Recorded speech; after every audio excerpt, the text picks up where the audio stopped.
Hello everyone, this is the story of what if Naruto is consumed by the tidal yearning of Hinata. A date unexpected. Jumping from his bed, Naruto quickly grabbed a set of his clothes faster than anything. He was dashing around his room looking for the forehead protector, half-clothed and jacket hanging from his head. Turning over his bed, he searched in and around the drawers with no avail. He looked up under the dresser and the bed again with no luck. He passed the mirror and looked at himself. He was all covered in dust and had a scratch on his face.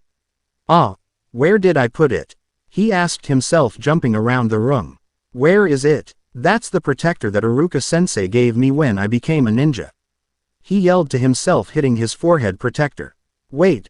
Oh yeah, I put it on last night so I wouldn't forget it, he said to himself, looking at the mirror sheepishly. This isn't the first time this has happened, but as we know Naruto, it won't be the last. Rushing down the stairs, he quickly put his jacket on the rest of the way. Today, he was going to go meet Sakura and Neji at Ikimaku's ramen shop. He had gotten the invitation earlier that week, and was surprised that Neji would be accompanying them. He found it fishy at the time, but ramen, who could pass up ramen? As Choji would say, ramen is good for the soul, Naruto repeated to himself as he always had. Rushing down the lane, he jumped up to the top of a pole and leapt high in the air, looking for Sakura's pink hair. But she wasn't at Ikimaku's yet. He landed about 400 meters fr. Owned the ramen shop and looked up and down the street. Naruto-kun. He looked up and down the street, but the voice that he heard was not there. Turning to leave to the ramen shop, he started to walk. Again. Naruto-kun. Looking toward the shop, he saw someone he thought was calling to him. He thought that Sakura would be there already, though it was not like her to be late. He went about 30 paces and then, Naruto-kun. Startled, he looked up and saw a white jacket jumping toward him, falling actually very quickly. Ah! Crash! Bang! Crash! Crash! OWW! Hinata! Why did you throw me in the alley? Naruto was already perturbed at Sakura not being here with Neji, but to be thrown in the trash, this was just starting to get on his nerves. Why are you here, Hinata? He asked, peeling a banana off his head and polishing his protector of the oils on it. He jumped out of the alley. I came here because Hinata sputtered, unable to say the words. Well, I am wondering. Oh hey, have you seen Sakura and Neji? They were supposed to meet me at Ikimaku's for ramen. He asked her. I put the letter in your room. I asked you to come to the ramen shop. Hinata said, starting to blush furiously. But I thought that Sakura and Neji were coming. Are they not coming? He asked stubbornly, not realizing the situation. No, I didn't want to tell you that I was asking you too, Hinata tried to say. Her blushing increasing and pulse throbbing. She could feel sweat beginning to form on her eyebrows, and she started to choke up trying to ask him to come with her to the ramen shop. Lately she had been getting a little more worked up ever since the incident in the hospital after she had headbutted him across the room in an unusual manner, so she had been planning to make it up. She had finally worked up the courage to do it, but she could not tell him face to face, otherwise she wouldn't be able to do it. Instead, she asked him to come meet his friend at the shop instead of her. Well, while I'm here, I might as well get some ramen. You want to come, Hinata? He asked, still not getting why she was there and the other two were not. He turned to walk off, putting his hands on his head and slumping back into them. Naruto-kun, I have something to say, she said, working up the courage to tell him. He stopped and turned around, giving her a sideways look. I was the one to deliver the letter. I was afraid to ask you myself, so I made it look like they wanted you to come. She sputtered, still choking up on her words and working the courage to keep going. By now, her entire face was red and her back, all the way down, was getting the chills. She was getting so worked up that she was about to faint when Naruto walked back over to her. What, do you mean that you wanted to ask me to a date or something? He asked her. She was beginning to get even more afraid, but she couldn't turn back now. She had come too far to let him slip away and not tell him what she felt anymore.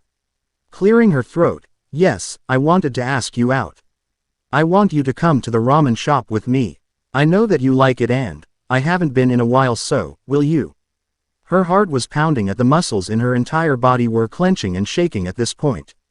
Her nipples began to harden because he was so close and she could feel herself beginning to heart going numb through the exhilaration of finally asking him out.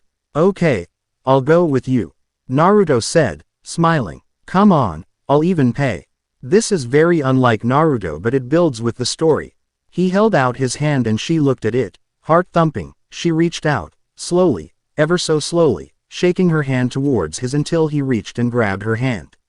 She felt so exhilarated that she almost screamed when she did grab his hand back.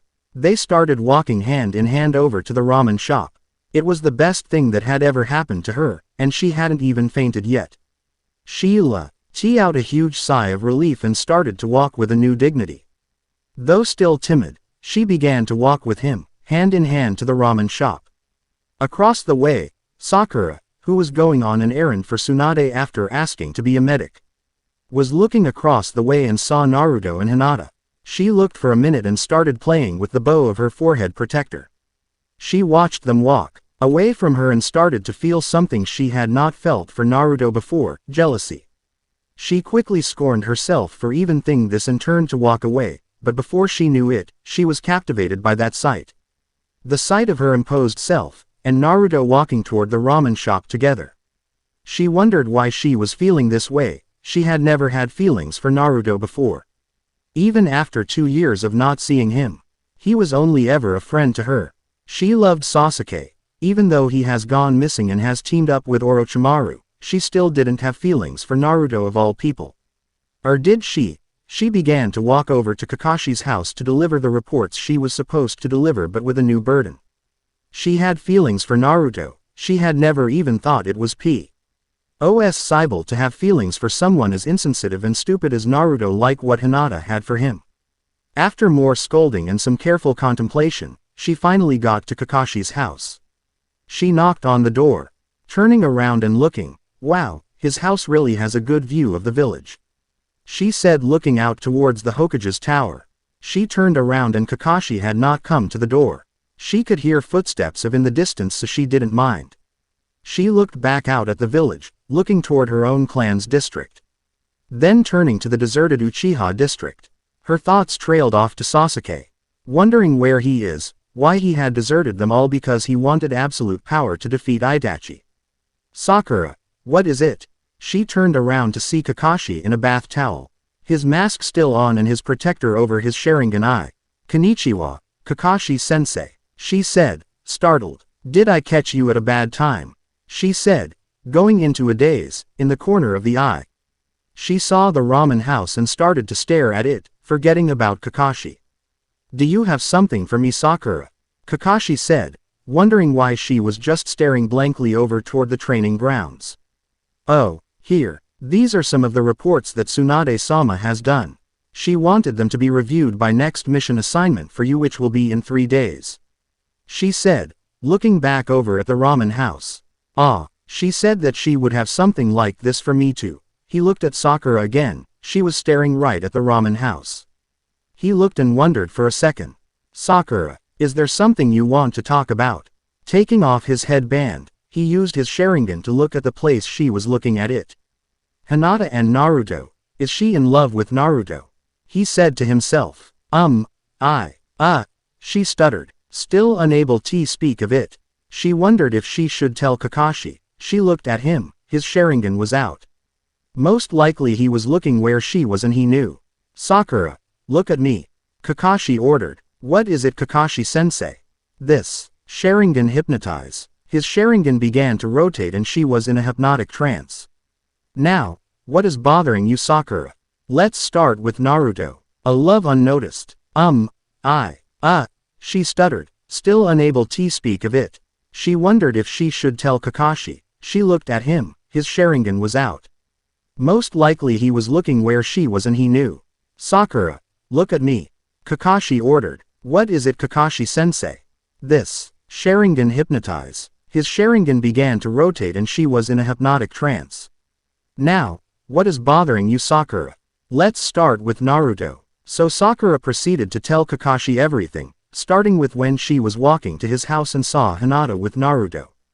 How she Began to feel a jealousy that she had never felt before, how she wanted Naruto but never really knew it until right at that moment, the moment she knew that she could not have her.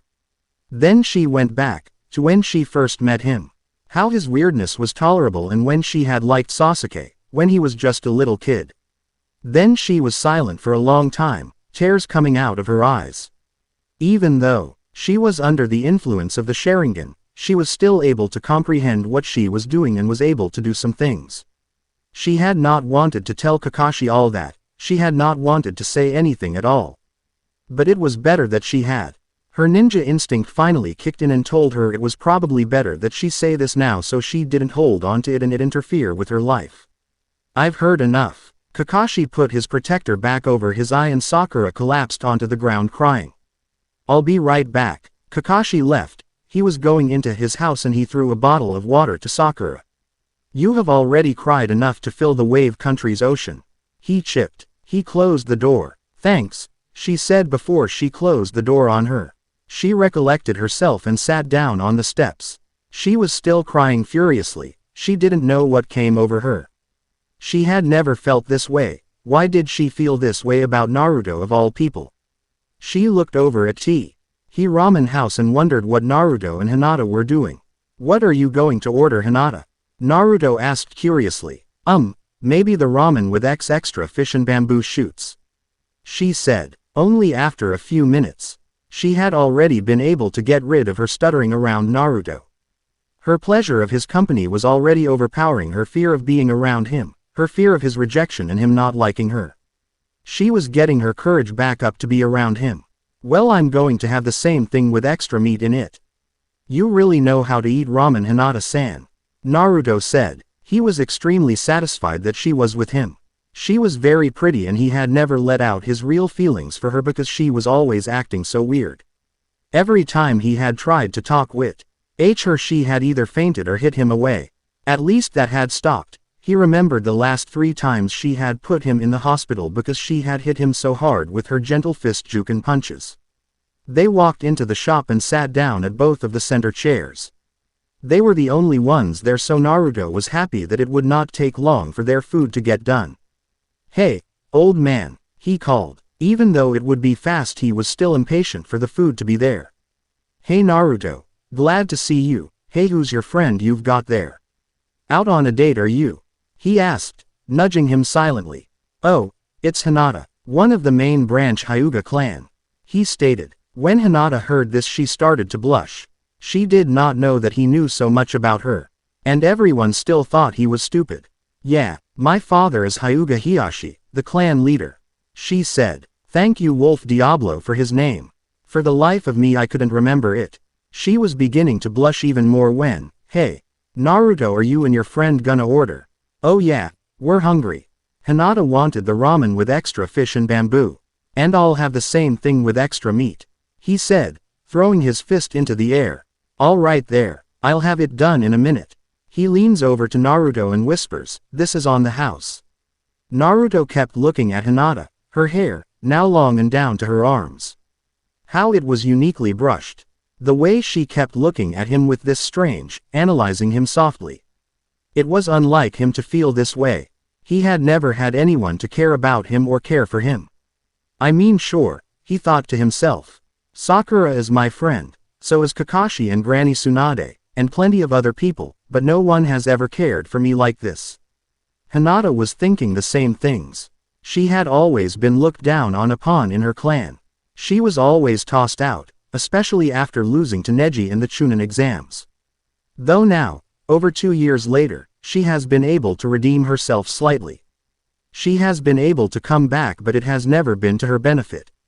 But then, when she looked at Naruto, all of that just melted away from her. She tried to shake this imposing feeling off, but to no avail. She, just sitting a foot from him, felt happier now that he recognized her than ever in her entire life. Here you two go, 2 deluxe ramen.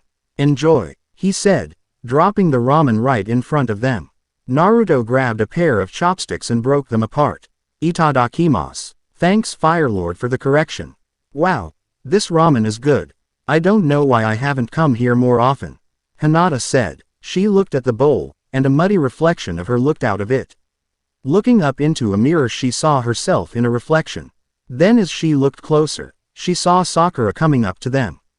She was walking slowly, dragging her feet as though her heart had been ripped out. Then she realized that she was not coming to them but walking back to the Hokage's tower. Wow, this is really great ramen.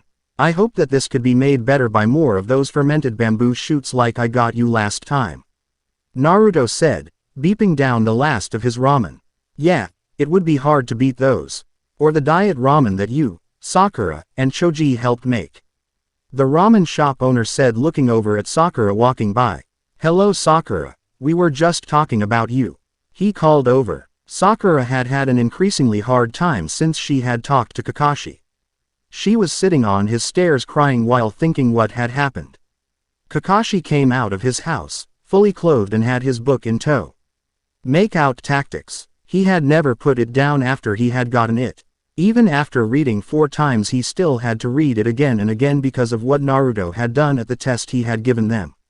Well, I know that it is hard, even though you did not even know yourself that you had these feelings for Naruto. Kakashi said, trying his best to console her. She was so torn up in with feelings she did not understand. It was hard for her to comprehend the words he was saying. I don't even know why I feel this way, sensei. I can't love Naruto. Or can I? I don't know what to think anymore, Kakashi. What am I supposed to do now? She asked. She had stopped sobbing and was able to stand for a moment and speak normally. Well, your feelings are your own, I can't interfere. I can opinionate, but I can't tell you what to do with your feelings. But, I would say right now going and trying to be with Naruto out of your own jealousy alone while Hinata is there and I's finally getting over her fears is not a good idea. He said supportingly. I would recommend you find the source inside yourself. Why are you feeling like this? Do you really care for Naruto and have been ignoring it all this time? Or are you just jealous that you can't have him or Sasuke? At that comment, she began to run tears down her cheeks again, not realizing that her pain was true. She loved Naruto. 2 beeps, both wanted. I don't even know why I feel this way, sensei. I can't love Naruto. Or can I? I don't know what to think anymore, Kakashi. What am I supposed to do now? She asked. She had stopped sobbing and was able to stand for a moment and speak normally. Well, your feelings are your own, I can't interfere.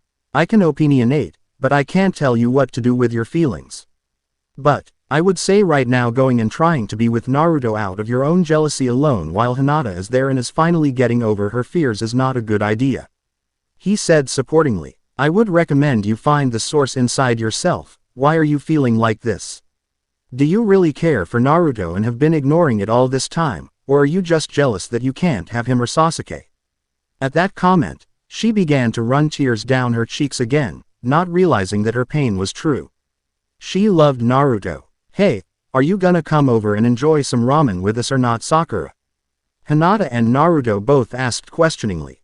They seemed to sense that she was in pain. No, I have to get back to the tower. Tsunade-sama wanted me to do some work. She replied weakly. I really should go over there. I don't want them to get the impression I'm in pain. But if I do, but Naruto. Well, then come by my place later, Sakura. I'll make you some of my gourmet ramen in a cup. Naruto said. The shop owner heard this. How can you call that stuff gourmet? It isn't even fresh. That stuff is an abomination to ramen. He yelled, throwing his pan at Naruto. He dodged the pan, flying at him and spilling the noodles in it all over the ground. Sakura. Clang. Konoha Hospital 2 hours later.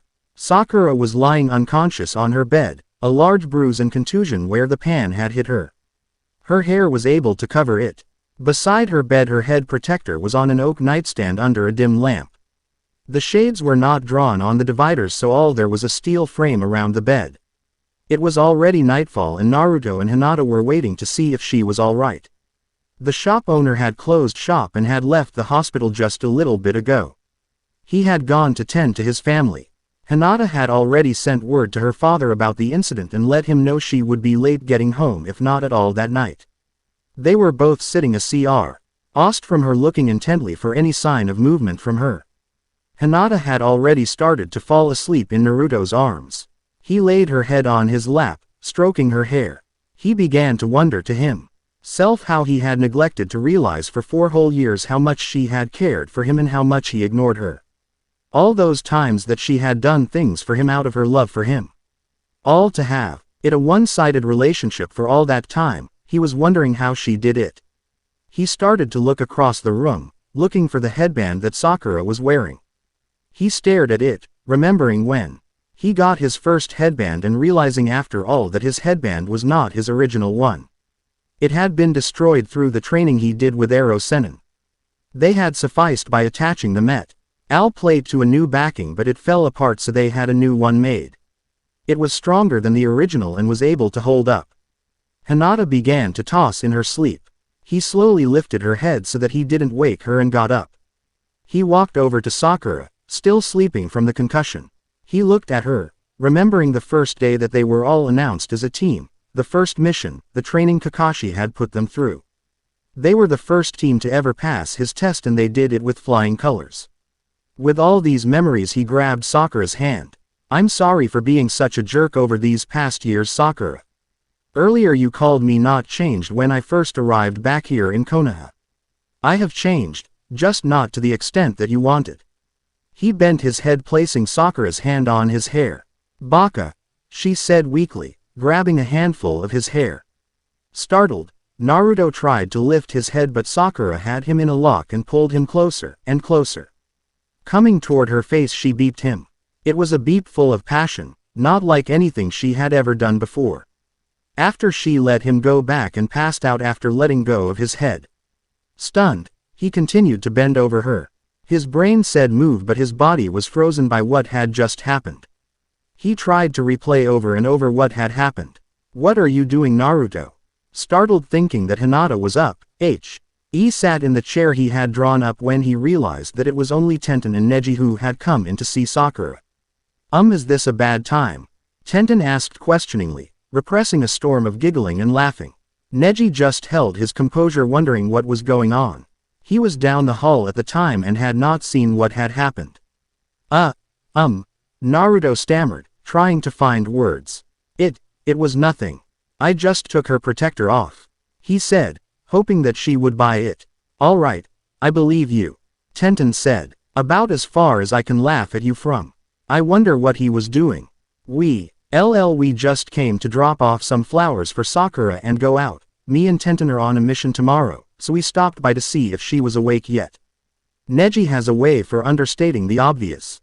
Obviously she hadn't, so he walked over and placed the small clay vase full of flowers on the nightstand, propping up her headband on the base of the vase. "Yeah, Tsunade has us going to the rice counter.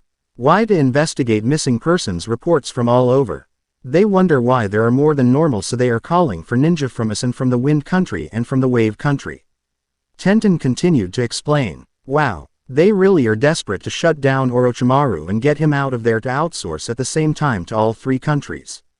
They must be really desperate to find all the missing people and stop more from leaving as well," Naruto said, assuming since Orochimaru had recently been tracked back to the rice country again since he took Sasuke with him. He looked down at his feet again, then to Hinata, who despite the disturbance continued to sleep. He walked back over to Hinata and sat down, putting her head back on his lap. "Naruto," Tenten and Neji exclaimed. "Wah, chi are you? When did this? How did? What's going on?" Tenten continued to stammer.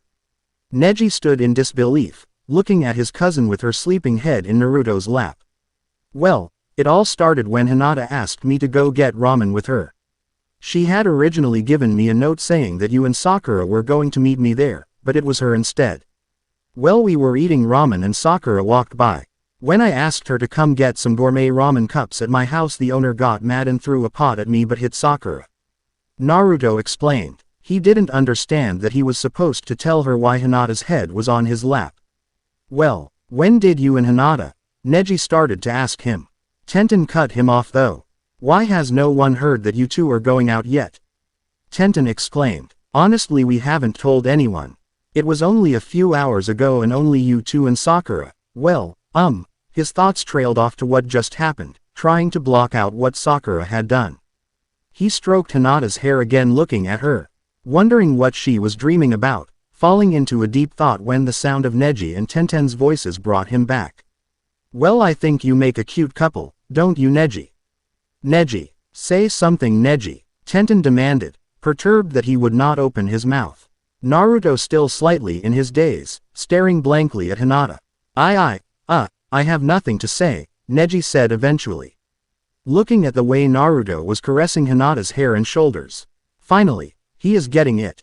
I'm proud of you, Hinata. He will make a good boyfriend for you. No one else cool. Have made a better person for you to be with. Neji thought, looking straight at Hinata, wondering how she finally managed to make him realize it. Well, I ought to get Hinata home. Her father might start getting worried even though we sent notice that she might be late. Naruto said, lifting her up out of the chairs. I'll let Sakura know that you brought her the flowers tomorrow if she wakes up. He made his way to the door. Wait, Naruto, let me talk to you outside for a moment, Neji said. They walked outside. As he closed the door, Tenten walked around the room, eventually coming to the door and pressing her head against the door. That's when Neji hit the door. OWW, was the only response that came from the door. Naruto, I wanted to speak with you alone about this, he started out saying. Both had started walking down the hall, Naruto carrying Hinata in his arms, still sleeping. I am glad that you finally realized what she has been trying to tell you all this time. I am glad you are finally being able to make her happy. Naruto, he said, stopping in front of him. I wish that you have luck with her. I wish you both the best, he said as solemnly and trying not to smile too hard. Thanks, Neji. I'd shake your hand if I didn't have your cousin in my arms. See you after your mission gets done, Naruto said as he started to walk again. Yeah, see you later, Naruto, he said, watching him walk away, waiting for Tenten to walk up beside him. Neji, why can't you be more like that with me? She said playfully, jabbing him in the side. Because you hurt people you like, he quipped back, picking her up and slinging her over his shoulder. Let's go say goodbye to Sakura. Alright, for all of you readers, download this and listen to it on loop past here. It sets the mood real well. This is what I was listening to when I wrote this part. Naruto was walking slowly, Hinata still slung from his arms, down from the hospital steps. He walked toward the park. It was a beautiful, starry night, opening into a very beautiful part of the park. He was enjoying himself, just carrying her in his arms, walking down a starlit path. This is romantic, I should have thought of this, Hinata said as she woke up. This is why I like him. He does the unexpected again and again, romantically or as a ninja.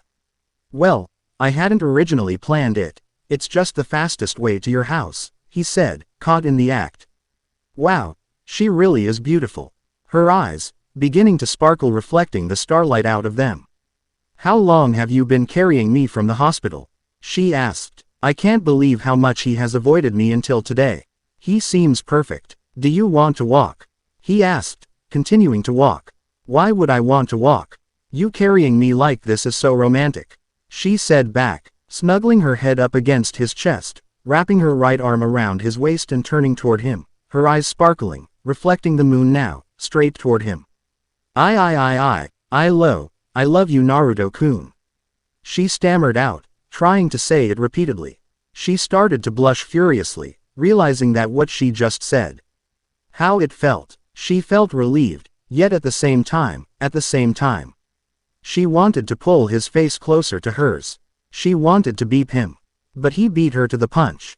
A love unleashed. I love you, Naruto-kun. She stammered out, trying to say it repeatedly.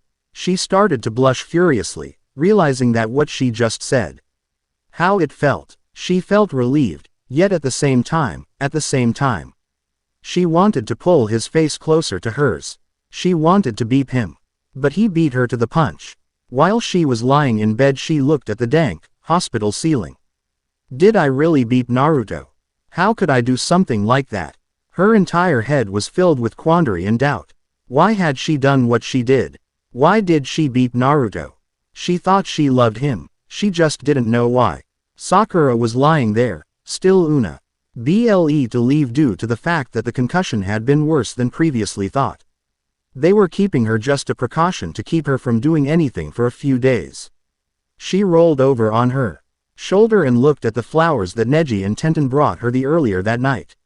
They were irises with baby's breath in the bouquet. She just loved the fact that they would do something like this for her. Even though she did not understand why Neji of all people, she continued to stare at the flowers and then followed the vase to her headband. A tear ran down her face when she saw it was placed just so it would reflect on her. It must have been Tenten who had done it. Why am I still here? Why did I do that? Why? Her thoughts kept repetitively churning in her head, repeating. There was no end to what was her grief that she now knew. Beginning to cry again. Sakura, are you up? Said a voice after knocking on the door. Sakura looked at the door, and then rolled over on her right shoulder and looked out the window. Sakura, I came to find out if you were all right. The voice said as the door opened. Why do you have to come here? I'm already confused enough as it is. She said, wondering if the person would go away. I know you like Naruto. It must be hard for you. The person said, sitting at the foot of her bed. Sakura refused to look at her visitor. She continued to look out the window. Ironically, facing right at Naruto's house. But I felt the same way about Jiraiya once. Only once, but he blew it. She said, looking down at her pupil. But, sensei, how do you? Sakura began to ask before Tsunade cut her off. Kakashi told me everything. I am worried about what might happen in this instance though. She said, standing from the bed and walking to the window. You have basically known him all of your ninja career and most of your life, have you not? It's only natural that you would develop feelings for you. And you do the same for him. She stated, still, looking out the window. Sakura had now sat up, started to look around and locked her eyes on her teacher's head, wondering what she might be trying to get at. But, how, why, I still don't understand why I beeped him. She confessed, tears starting to stream down her face. This is something I would want to do with Sasuke-kun. She said, through sobbing and crying. Trying to control the sobs. She held her breath infrequently while trying to concentrate on what was going on, how Naruto was now with Hinata. I blew him off so many times, why would I feel guilty now? Why would I want to be with him now? I don't really like him. Do I? Again the thoughts kept churning in her head, endlessly coming and going. Sakura, you need to find out what you really want. Naruto and Hinata are together now.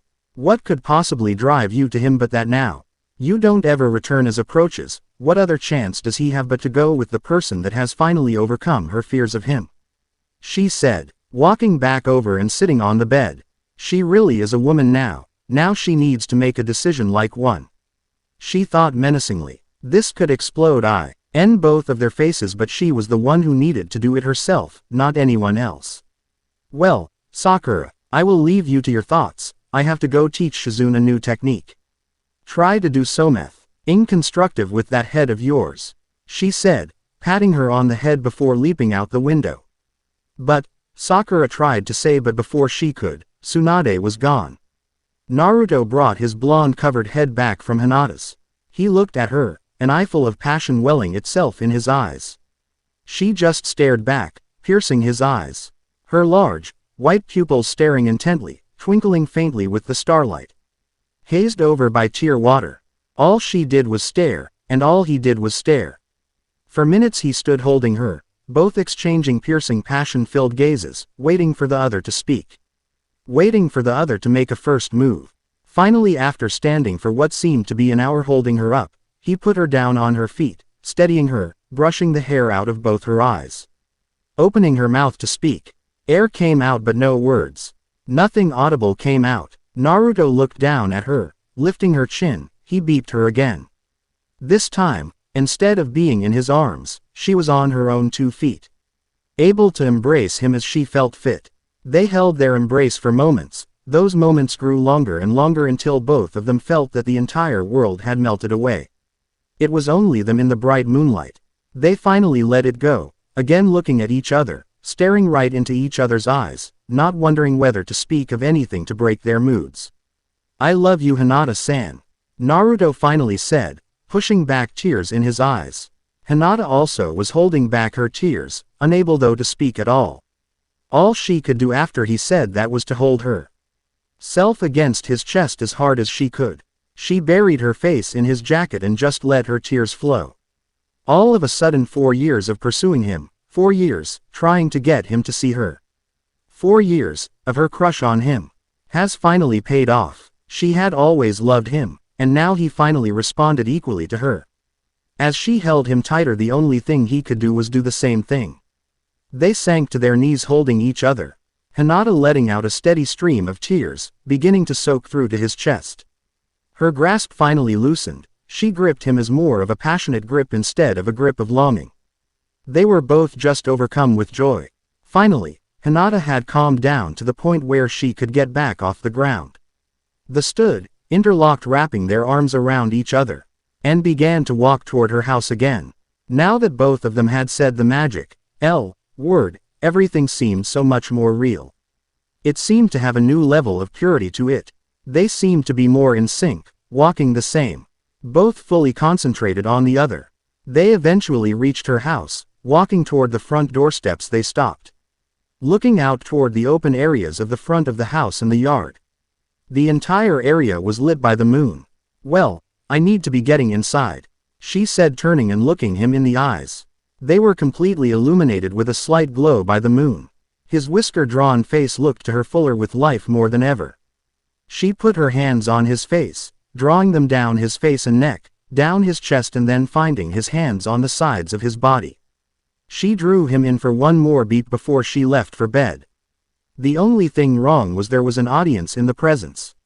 A technique explained. "Well, I need to be getting inside," she said, turning and looking him in the eyes. They were completely illuminated with a slight glow by the moon.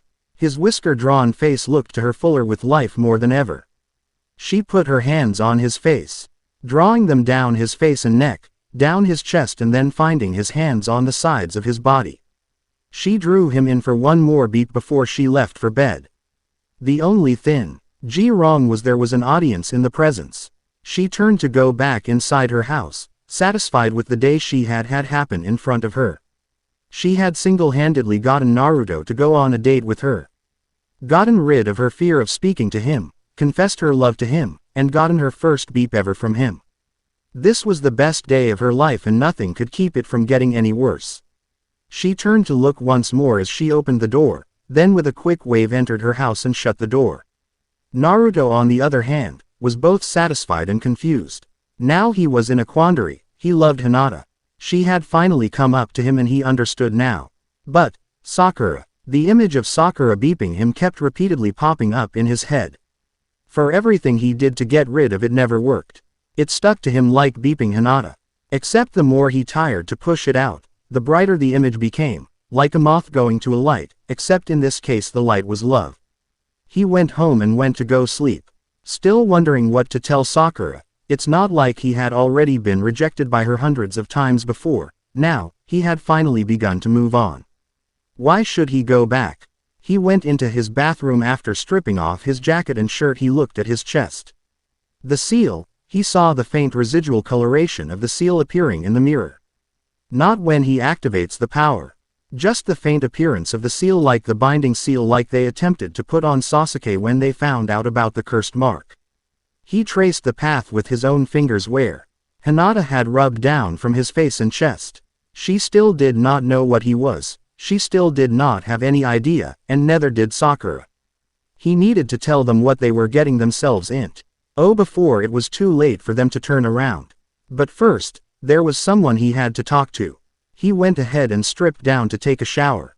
After today, this is going to feel so good. After Naruto had left, Hinata was feeling so good it hurt. She walked calmly, trying not to alert anyone to their presence. After she got to her room, she slowly closed the door, then turning her back to the door, she slid down to the floor, sighing a sigh of relief. She wanted him to be gone, not in a bad way. She just needed some time to think about all that had just gone on, think about what she had just done. Think about what she is going to do later. All of a sudden she jumped up, startled by a knock at her door. Someone new. Someone had found out or was watching them, quickly thinking about who it might be.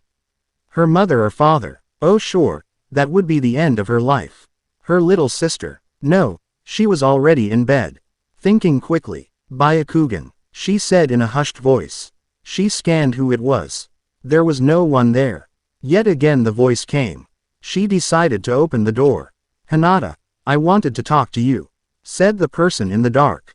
He walked in and sat down on the bed. So, is there anything my Sharingan could not detect other than your thoughts back there? Kakashi said, wondering if her response would be any less different than her reaction to the question. She gasped, wondering what he actually knew, and how he had tricked the Byakugan. Its only weakness is the hidden mist technique. At the same time over at Naruto's house, he too was being interrogated by Kakashi. So, Naruto, what have you gotten yourself into this time? He said. How the hell did you get in here? He screamed, grabbing a towel he had for himself. Dripping wet, he got out of the shower to confront his intruder. Mask and headband and all. I let myself in the easy way, Kage Bunshin Jutsu style. He replied. Tell me Naruto, when are you going to let Hinata in on Kyuubi? When are you going to tell her the truth about what is really inside of you? Or do you plan on not telling her? And what do you feel about what is happening? He interrogated. Well, let's stop with the question. And get out of my bathroom for a second. Let me get dressed. This is a little uncomfortable. Naruto confessed, closing the door on him. It only took him a few minutes to get fully dressed and come out of the bathroom. The clone still there, reading his book on Naruto's bed. Rubbing his head with a towel. All right, from the top. I was contemplating that during my shower. I don't know how to break it to her. I don't actually trust myself with letting her know. I don't know how I will or when I will, honestly. Looking down at his feet, spreading his toes so they can breathe, looking at the droplets of water. The light bulb light reflected out of them reminded him of the moon, reflected in Hinata's eyes. Damn, I'm already starting to compare stuff to her. What is going on with me? How can I have let this happen so fast? I love her but, I don't know what is happening. He thinks about what he is going to say first. I love her. I don't know what is pushing me toward her. He sat down on the bed next to Kakashi. He was still analyzing him, looking over what he had told him. Where's C? He asked. C? Naruto asked. What could he mean by C? Right before I came. He paused to stand. I talked to Tsunade. She was over at the hospital with Sakura. She told her that she beeped you, he said, wondering what kind of a response he would get from him. Naruto, when he heard him say Sakura, stopped in his tracks as he was walking to the window. His eyes open wide, and his consciousness slipping. Over at the Hyuga estate, Kakashi was continuing his other conversation with Hinata. I have always had a crush on him. I have always wanted him to notice me. Now I have him. She said this kind of selfishly, but she did not have any way to say it better. She turned to Kakashi. Have you already spoken to Naruto about this? She asked. I'm talking to him right now. He responded, waiting for the shock to kick in and then the question. How? Are you really talking to him right now? She asked. By looking at his face she knew that he was telling the truth and that he was not surprised that she asked. Can you say something to him, right now? She asked. Like, the moon shined in my eyes. He would recognize that. Testingly, she looked at him, still not believing him. Naruto, I know how you feel. The same thing happened to me while I was Anbu and Tsunade. I can't tell you what is real, and I can't tell you what you can't do. But I can tell you, that if you do not choose the right path, it will affect you in ways that right now you cannot comprehend. And that may not be the right thing you need, he said, choosing his words carefully so that he would not set Naruto off. Also, Hinata says that her eyes shined with the moon in them. Catching him off guard with that statement. What did you say? He asked, looking now glaring at Kakashi. That's something that Hinata and only I would know. How? She just told me to say it. He said, interrupting him, shrugging his shoulders. But you're talking to me though. Naruto said, stating the obvious. But I am also talking to Hinata. He replied, waiting for him to catch up. Remember I told you that I entered your house Kage Bunshin Jutsu style. He picked up a kunai and stabbed himself. A poof of smoke and he was gone. Naruto just looked at the place where he had been. And looked at the window and almost jumped out of his own skin. No one ever told you the true nature of the shadow clones, did they? He asked, rhetorically. No, I did not even know that. There was a purpose for them other than combat. Naruto responded. Well, have you ever noticed that when you create the clones, you don't directly control them, they seem to know what they are doing all on their own. Yet at the same time, you can hear and see everything they do. He asked. Continuing, the shadow clone jutsu was originally created for reconnaissance missions and recon purposes. So you don't have to expend other ninja for the sake of gaining intelligence. After people began to exhume other uses for them, use them as weapons because of their ability as clones to land solid punches, take hits, and other things. The council found it sufficient to lock the technique away in the sacred scroll, and let only the most advanced of Jonin read it and learn to use it. Naruto was now sitting on his bed again, listening to Kakashi go on about how the shadow clones were to be used. He got ideas because, after the shadow clones are made, they do not have a range. They are made with a finite amount of chakra of their own. If they get struck at all, they are gone, but their memories, their experience, as they happen are transferred to the user. This is why they are different from other clones. They have the ability to link with the user. So Naruto, there are other practical uses for the shadow clone. In the Hidden Leaf Village, few people know the shadow clone, even fewer can use it. Among those are me, you, Tsunade, Jiraiya, Guy, and some others. Maybe, you can find a way to use this to your advantage. I don't want to discourage you and Hinata being together, in fact, I want to help nurture it. I told you all this because I don't want you to make the same mistakes that I made when I was younger, close to your age. He trailed off in his mind for a bit, wondering why he had begun to tell Naruto this. I had done something and gotten into a relationship with one of my fellow classmates. She had a crush on me, and I continued to ignore it. It got to the point where I was going to give in, but the following day when I was going to meet her, Kakashi stopped, halted in the memory. Too horrific to tell, for fear that it would have a direct impact on Naruto himself. That was the day she died. I held her in my arms when she took her last breath, and told her how I felt. Kakashi turned around grabbing a kunai. He was about to stab himself, but Naruto stopped him.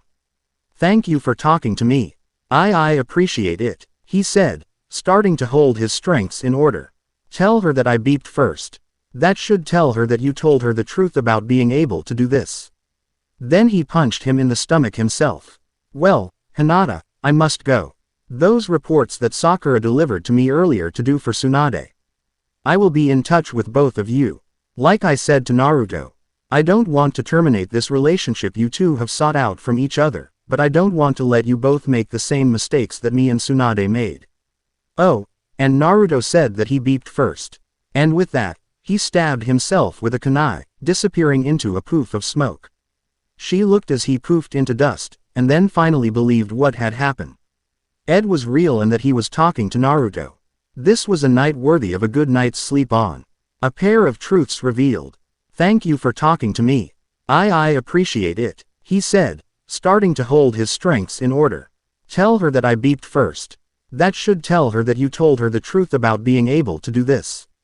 Then he punched him in the stomach himself. She looked as he poofed into dust, and then finally believed what had happened was real and that he was talking to Naruto. This was a night worthy of a good night's sleep on. Both of them slept well that night, ready to shake off the day before them and try to go ahead with their lives. As far as both of them were concerned, they were officially dating and nothing would change that. Hinata had gotten up particularly early that morning, ready to start the first day, with her newfound confidence. She got up, and took her morning shower, washing off the troubles that were crowding her mind. After she got out, she looked in the mirror for a while, concentrating on the pupils of her eyes. She imagined that they were Naruto's, staring back at her through the glass. For a while, she just stood there, staring into the mirror. Naruto had been up since dawn.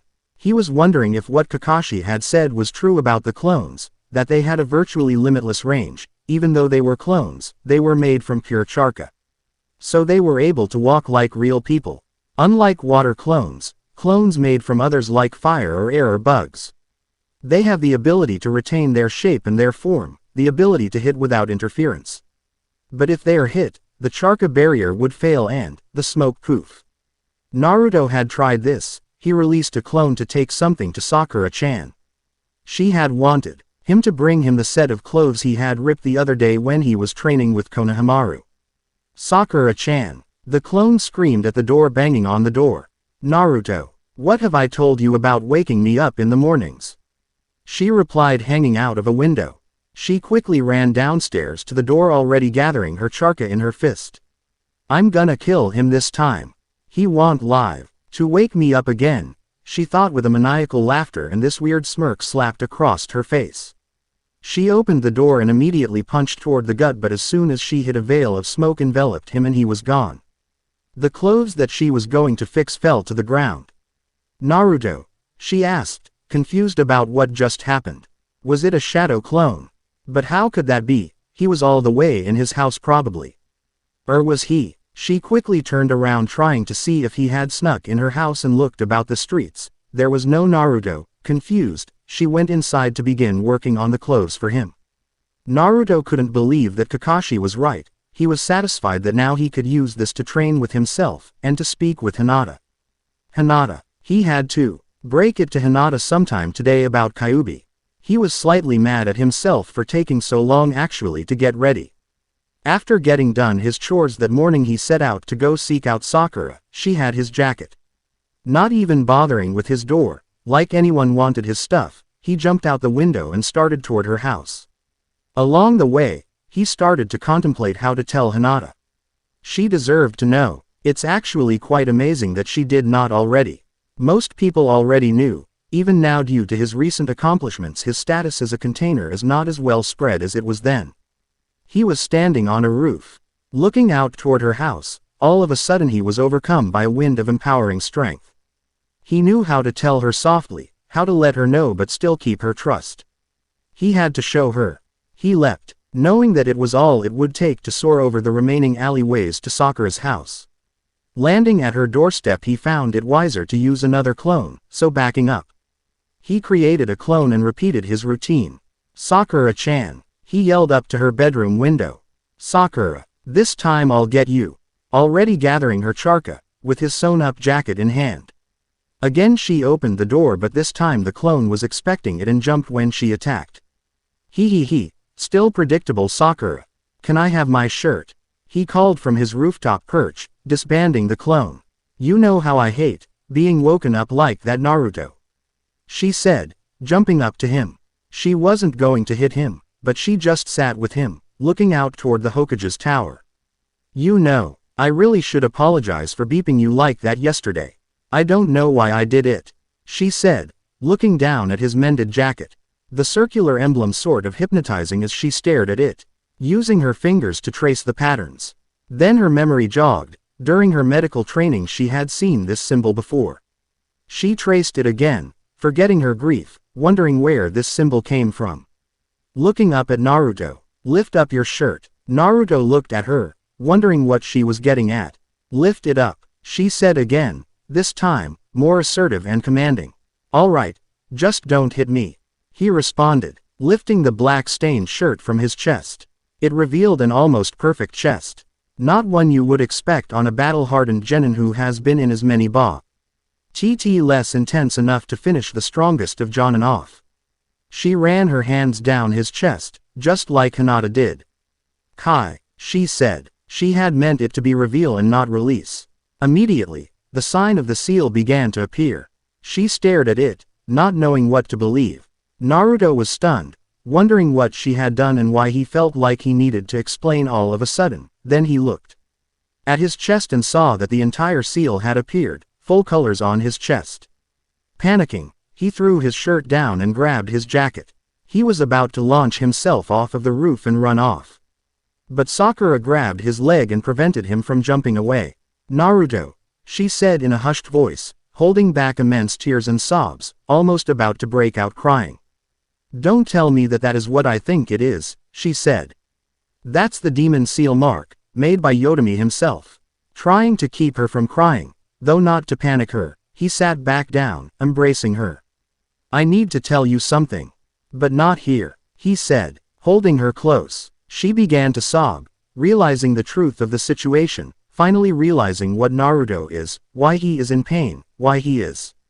Finally she understood. Yes, Naruto, holding back mass tears. Let go for a second, he demanded, his voice beginning to grow cold, impending with the situation. She complied, wondering why he asked this.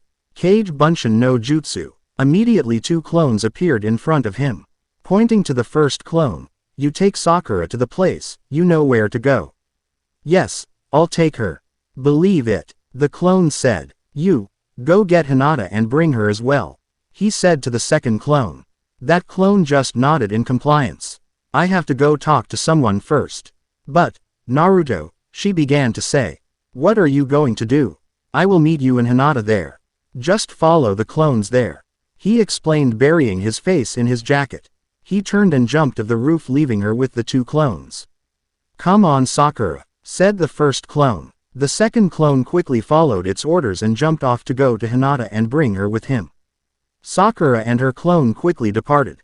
She followed him through the city, going past the Hokage's tower and then wondering what is going on, and why Naruto could not talk about it. Then she realized that not many people knew. He might not want other people to know what he was. Her ninja instinct began to kick in. She then realized that he was running of survival instincts. To not let many people know what he is, then her mind found Akatsuki, and realized what that whole mess with Gaara was really about. And why he fought so hard for him. Again, this is based directly after the fight with Sasori Deidara. I mainly watch the anime and not read the manga as much, so this is what I am basing it off of. Otherwise, other characters like Sai and Toby would be in play. It was only then when she realized where the clone was taking her. They were going to training site 7. The field where they had first became a team, the field where they had trained together. Where they had become more than friends. The field, where their dreams of ninjas had finally come true, where they became genin, and passed that test. They arrived at the field. She looked around, and found the place where they had recently fought Kakashi. She looked at the ground where she had punched, the features in the land had not yet been healed by the elements. She just sat, wondering where Naruto had gone, and when they would be back. The second clone had arrived at the Hyuga household. Looking around, he found that it looked like most of the household was there, and that it was not advised he step foot on the property as he was. Henge, he said. He used this to transform into a cat to get into the premises undetected. Going into the yard, he quickly spied Heishi, walking away from the garden and into his study with Hinata's sister. The clone looked to the other side of the house, where Hinata's room was. He started walking over there when he was picked up from behind. Well, hello there kitty, Hinata said, stroking the cat. She looked at it and wondered why this cat was all blondish white, and not like a normal cat. Black or orange. She didn't mind much and took the cat into her room. As she closed the door, the clone leapt out of her hands, and started to sit on its hind legs. Hot. It was funny when the cat started to clap its hands together, not realizing that it was actually performing hand seals. She turned to go to the bathroom when all of a sudden Naruto was standing in her room. Ah ha ha ha ha ha ha ha ha, she screamed loud, wondering how he got there. Then realizing that the cat was not there anymore. She looked at the hair and realized that he was the cat. And that he had just used a transformation jutsu. Don't scare me like that Naruto. She yelled, about to hit him. The clone jumped back almost immediately. Don't hit me, I'm a clone, he said. Read the message would not be given before he was dismissed. Huh, you're a clone, then where is the real Naruto? She interrogated. Still wondering why this was a clone. Then remembering what Kakashi had said the other night. He wanted me to bring you to him. He has something to do first, but he wanted you to follow me and meet him.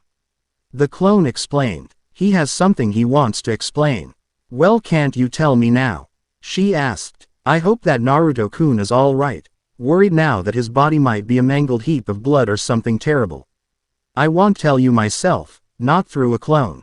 He said. All right, where to? She asked, worried for his life. Just follow me, it won't take long. The clone said, jumping out the window and headed for the training grounds. Naruto, the real one, had gone to the south. He had to seek out a particular sensei to help him. "Sensei," he called, hoping for a response. All he could hear was water running. He let himself in, looking around. He looked down at the table near the door and it was flooded with various issues of makeout tactics. Walking down the hall, he turned into a familiar sitting room. He had only been here twice, but each times while they were running into trouble. At the same time a small assassin spike rubbed his neck. "I didn't say hello yet," he said, mask still on his face. "Hi Kakashi-sensei," he said, expecting the spike to drop momentarily, which it did. "What have I told you about trespassing?" he asked Naruto. "Damn, he's good," thought Kakashi. "Give distractions," Naruto replied, holding a kunai to Kakashi's neck. "You really have become an excellent shinobi, Naruto. I am proud of you," he said, smile wrinkling his mask as he stabbed the clone. "Why are you here though?" he asked, genuinely concerned, wondering why Naruto had come. "I'm breaking the news, and I need some help," he explained, lowering the kunai. "I want to tell her, and Sakura already found out. Though, she does not know the whole story yet," he explained. "They are waiting there, at Training Field 7, I found it appropriate." "So, are we just going to stand here, or are we leaving?" Kakashi asked, knowing that Naruto wanted to get this off of him as soon as possible. "Yeah, I want to do this. It is time that they knew anyway," he said, heading to the door. "Nothing will be the same, Naruto. It will be harder, now that they know." "How are you going to tell them?" he asked curiously, already guessing his answer. "I won't tell them, I'm going to show them," he responded, and then he launched himself off, with Kakashi close behind him. Hinata had just arrived at the training grounds with her clone, wondering what was going on. She looked around, there was no one here. But at second glance, she saw Naruto, or was it another clone with Sakura? She was embracing the Naruto that was with her, crying immensely. Hinata felt immediately bad, wondering what was so bad in the world that it made Sakura burst into tears. She walked with her clone over to her and just looked for a moment. Sakura had seen Hinata arrive, and continued to bury her face in the clone's jacket. The clone embraced her back, feeling her grief. As Hinata walked over, she tried to stop crying to no avail. "Konnichiwa Hinata-san," she tried to sputter out, wiping her eyes off and embracing Hinata now. Not knowing what was going on, Hinata Faye. Lieutenant, her tears beginning to well up as well, this had to be bad. She was holding up her arms as Sakura fell to the ground, pulling Hinata to the ground as well. "Where is he?" she addressed the clones, holding Sakura closer to her. Her jacket was beginning to change colors with the water being soaked into from her tears. "He's almost here. We'll go ahead and leave," the clones said, both disappearing into poofs of smoke. "What's going on, Sakura-san? Why are you crying so hard?" she asked, now wondering how many tears this girl had left. All Sakura could make were inaudible sounds and moans. She couldn't really say anything, but Hinata understood they were about Naruto. Soon, Naruto had arrived a few hundred yards from the training site. He didn't want it to have to go down like this, but he had no choice. He made one last leap, landing about 20 feet from Sakura and Hinata, both on the ground in a full embrace, Sakura burying her head in between Hinata's beeps. "Hi," he said coolly. He wondered who was going to hit him first. But neither moved. Sakura finally released Hinata and they both stood, but no one made a motion toward him. "Naruto-kun, what is going on?" Hinata asked this, visibly upset, and you could hear it in her voice. "I have something I need to tell you," he started. Kakashi put his hand on his right shoulder, gripping him. Naruto knew at once that he was not alone in this endeavor, and that he had to do it. "Sakura," he said, lifting off his shirt. "I need you to do it again," he said slowly. She walked over to him slowly, stumbling. "Kai," she said, placing her hand on the middle of his chest. Before their eyes, the seal of Kyuubi appeared on his chest. "What is that, Naruto?" Hinata asked, wondering what had just appeared on his chest. "This," he said, sighing greatly, trying to hold himself together. It was unlike him to not lose control at a time like this, but he had to try all his might to hold it together for the sake of telling them without exploding. This is the seal of the Kyuubi. What? Hinata said. Sakura just remained at his side, now slipping down to the ground, almost in physical pain. The crying was so intense. Her entire body seized every time she sobbed. Hinata had begun to well tears, filling her huge, white eyes with tears. I am the Jinchuriki, the case or container, for the nine-tailed fox Kyuubi. I am the son of Yotami, the fourth Hokage. It was his seal. The seal should have killed him that sealed him in me. For anyone who has not read the outline for Naruto Shippuden movie, this is a reference to that Yotami did not die when the seal was made. He made clones to do the seal. I do not know anything else beyond that, but that's one of the bases that the movie is based on. Hinata was stunned, shocked. She couldn't move. All she could do was stare at him, like she had only hours before. Stare into his blue eyes, full of a passionate love for her. She understood why he told her. She understood everything. He did not want to hurt her with lying to her. She understood why he did it. Regaining her ability to move, she slowly walked over to Naruto. Grabbing her by the jacket, he pulled her into him, embracing her hard. She understood. She was not going to run away from him just because of this development. She was not going to abandon him when he needed her the most. Sakura was still on the ground, still unable to believe what just happened. Her fears realized. She never understood why Naruto was the way he was. Now it all made sense. His overbearing ego, his want to succeed, his ability to regenerate and heal extremely quickly with little or no stimulating, his excessive chakra and inability to control chakra. It even explained why he went after Gaara so hard. She couldn't see why no one had ever known. No one had told them, even though they were both on the same team. Sasuke knew. He had too. They fought and almost killed each other right before he escaped. Naruto held Hinata. He knew that she would not leave his side now. He knew that she was not going to leave now after he told her this. She was going to stand by his side until their demises, and there was nothing that anyone else could do about it. He stroked her hair, smelling it while he was wondering what she was thinking. She started to loosen her grip on his shirtless torso. He moved his hand to her chin, lifting her mouth toward his. Kakashi stood, proud of all of them, wondering how that they were going to continue now. He looked at Sakura, on the ground, hurt more than all of those in attendance to this exhibition. She wasn't like Naruto and Hinata anymore. Sasuke had never returned her love for him. She had never been able to break his thick shell. Now, she had no one to hold. She was alone, apart from everyone. Then something even Kakashi did not see coming happened. After Naruto stopped beeping Hinata, he let go of her, looking her in the eyes. He stooped down to Sakura, holding her by the arms. He brought her up, still sobbing, still crying, still seizing from head to toe. He embraced her, not unlike Hinata, and he would. A gentle breeze blew through, blowing Hinata's hair in her face, and Sakura's ruffled in it. Naruto held her tight, trying through his emotions to show her that he still had no intention of letting her down. She was so tired from all the crying, that she looked as though she would faint. Hinata turned to Kakashi, and walked over. I know it must have been hard for him to keep this from all of us, she stated, trying not to look him straight in the face. Who all knows about this? She asked. Kakashi knew in his head that there was no avoiding this question, there would be no way to break from it. While he talked with Hinata, explaining to her who all knew and what was to be kept.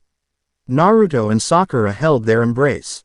She looked up at him, realizing the hopelessness of trying now to get him to leave Hinata. She looked into his eyes, and balled her hands, bringing them up from his waist. She grabbed a handful of his hair as she had when she was in the hospital. You baka, I should have never realized this. She sobbed. Naruto just stood there, returning her stare. It was not a surprise that she beeped him. Even Hinata, who was not possessive of him yet, did not disapprove. She knew that he was trying his hardest just to keep it together for the both of them. He had a hard life, trying to keep this secret from them, and now he was out with it in seconds. She looked at them, and visualized herself in place of Sakura, trying to visualize what they look like together. Everything was beginning to calm down now. Sakura had stopped crying. She let go of the beep and dropped her embrace of Naruto. Everything was beginning to slow down. Now came Down to the other reason why they were here. A technique passed. It was not a surprise that she beeped him. Even Hinata, who was not possessive of him yet, did not disapprove. She knew that he was trying his hardest just to keep it together for the both of them. He had a hard life, trying to keep this secret from them, and now he was out with it in seconds. She looked at them, and visualized herself in place of Sakura. Trying to visualize what they look like together. Everything was beginning to calm down now. Sakura had stopped crying. She let go of the beep and dropped her embrace of Naruto. Everything was beginning to slow down. Now, came down to the other reason why they were here. Naruto was finally able to let go of Sakura. She was able to stand on her own 2 feet. She had stopped crying and was able to breathe normally again. The shock of what Naruto was in trying to cope with it was gone, and she could again regain her composure. Now freestanding, and able to re-don his shirt. Naruto had another revelation on why they were there. I have another reason that I brought you both here, he explained. Kakashi, already knowing what he was going to do, stood there reading all of air movements to make sure that they were ready to make it done. I have decided with Kakashi and some of the others like Tsunade to pass on the techniques that I know to you too. Mainly the Kage Bunshin no Jutsu and the Rasengan, he said. Kakashi wondered how well it would be for them to learn the Rasengan this early. Naruto was right after all, though. They needed to be able to protect themselves better now. And shinobi need to work together and share their experiences to do this. Hinata, I want you and Sakura to be able to protect yourselves. This will be an even better way. Sakura, out that the main focus of your training with Tsunade-sama is for evasion, right? He asked. She nodded. He walked over to both of them, brushing the hair from Hinata's eyes and wiping a final tear falling from Sakura's left eye. He put his hands on both of their shoulders. And Hinata, your Byakugan is also very useful, but the Hyuga clan way is to use mainly taijutsu. He said. Naruto was being the most serious, and more ninja-like, than he had in his entire life. It was the first time he had ever been so cool-headed in his entire life. He had started to change, along with Hinata to guide him. His love and his passions began to take over his thinking instead of the impulsive and combative nature of the Kyuubi. He had finally begun to take the reins and control Kyuubi. I love both of you. When he said this, Hinata smiled and Sakura looked at him in a state of shock. Sakura, I love you like I would love a sister. I care for you, we basically grew up together.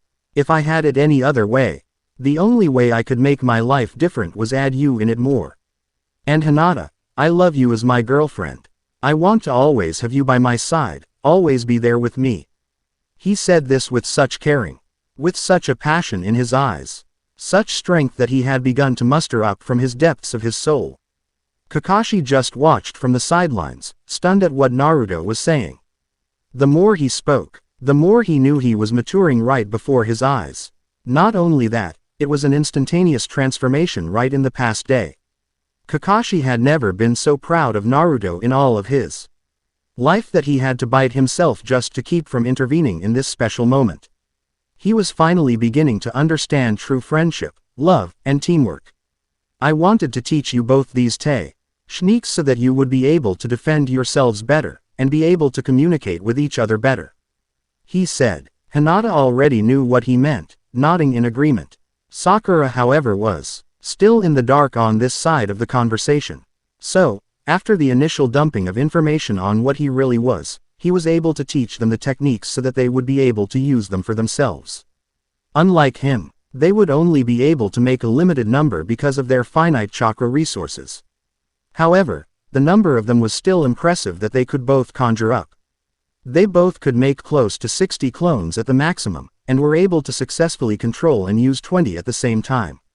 Kakashi watched as they perfected the clones, using them over and over again as they strengthened their new bonds with Naruto.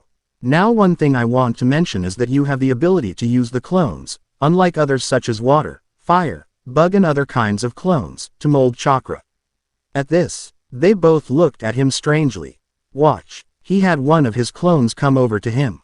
He made a small Rasengan using the clone to mold the chakra for him. Well, we can't learn the Rasengan, can we? Sakura said questioningly. No, Sakura, Kakashi said from his silence, creating one himself. The Rasengan is a difficult jutsu to master, not impossible. Naruto has been working on it for 2 years now. I obviously copied it from Yandami. Jiraiya was the 3rd student and learned it from him. So far, we are the only 3 other than Yandami himself to use the technique successfully. If you want, you can try to use it, though I cannot guarantee your success with it as you have with the shadow clones. Though I must say, Naruto was able to master it in a week, so here must be hope for other people to be able to do it. In time maybe, but immediately, and without the chakra reserves that Naruto has, you may have a harder time than him. So, for the rest of the day, they worked on focusing the chakra into a hand using the techniques that Jiraiya had used to teach him years ago when he met Tsunade, how to learn the Rasengan. To focus on one point in his hand, one hand only. Collect the chakra, mold it, spin it, and control it. Sakura was more successful at the end of the day, having already gotten chakra training by Tsunade. She was able to make a small ball in her hand by the end of the day. Hinata was only able to collect the chakra, not to spin it yet in her hand. They all laid down, Hinata laying her head in Naruto's lap and Sakura propping herself against Naruto's shoulder. All tired from the training, Naruto had repeatedly demonstrated the Rasengan to the point of falling into a coma because he expended so much chakra. The others had the consist. NT chakra burns on their palms from controlling the chakra. They were both not as bad off as Naruto had been because both of them had had formal training in chakra using techniques than him. Hinata and Gentle Fist, Sakura and her evil punches from hell. That was great today guys. Kakashi said from the sidelines, impressed by how hard they all worked. He saw that all of them had immense teamwork skills and they needed to exploit this to their use. Lifting his hands, he made a shadow clone. It jumped off immediately in the direction of town.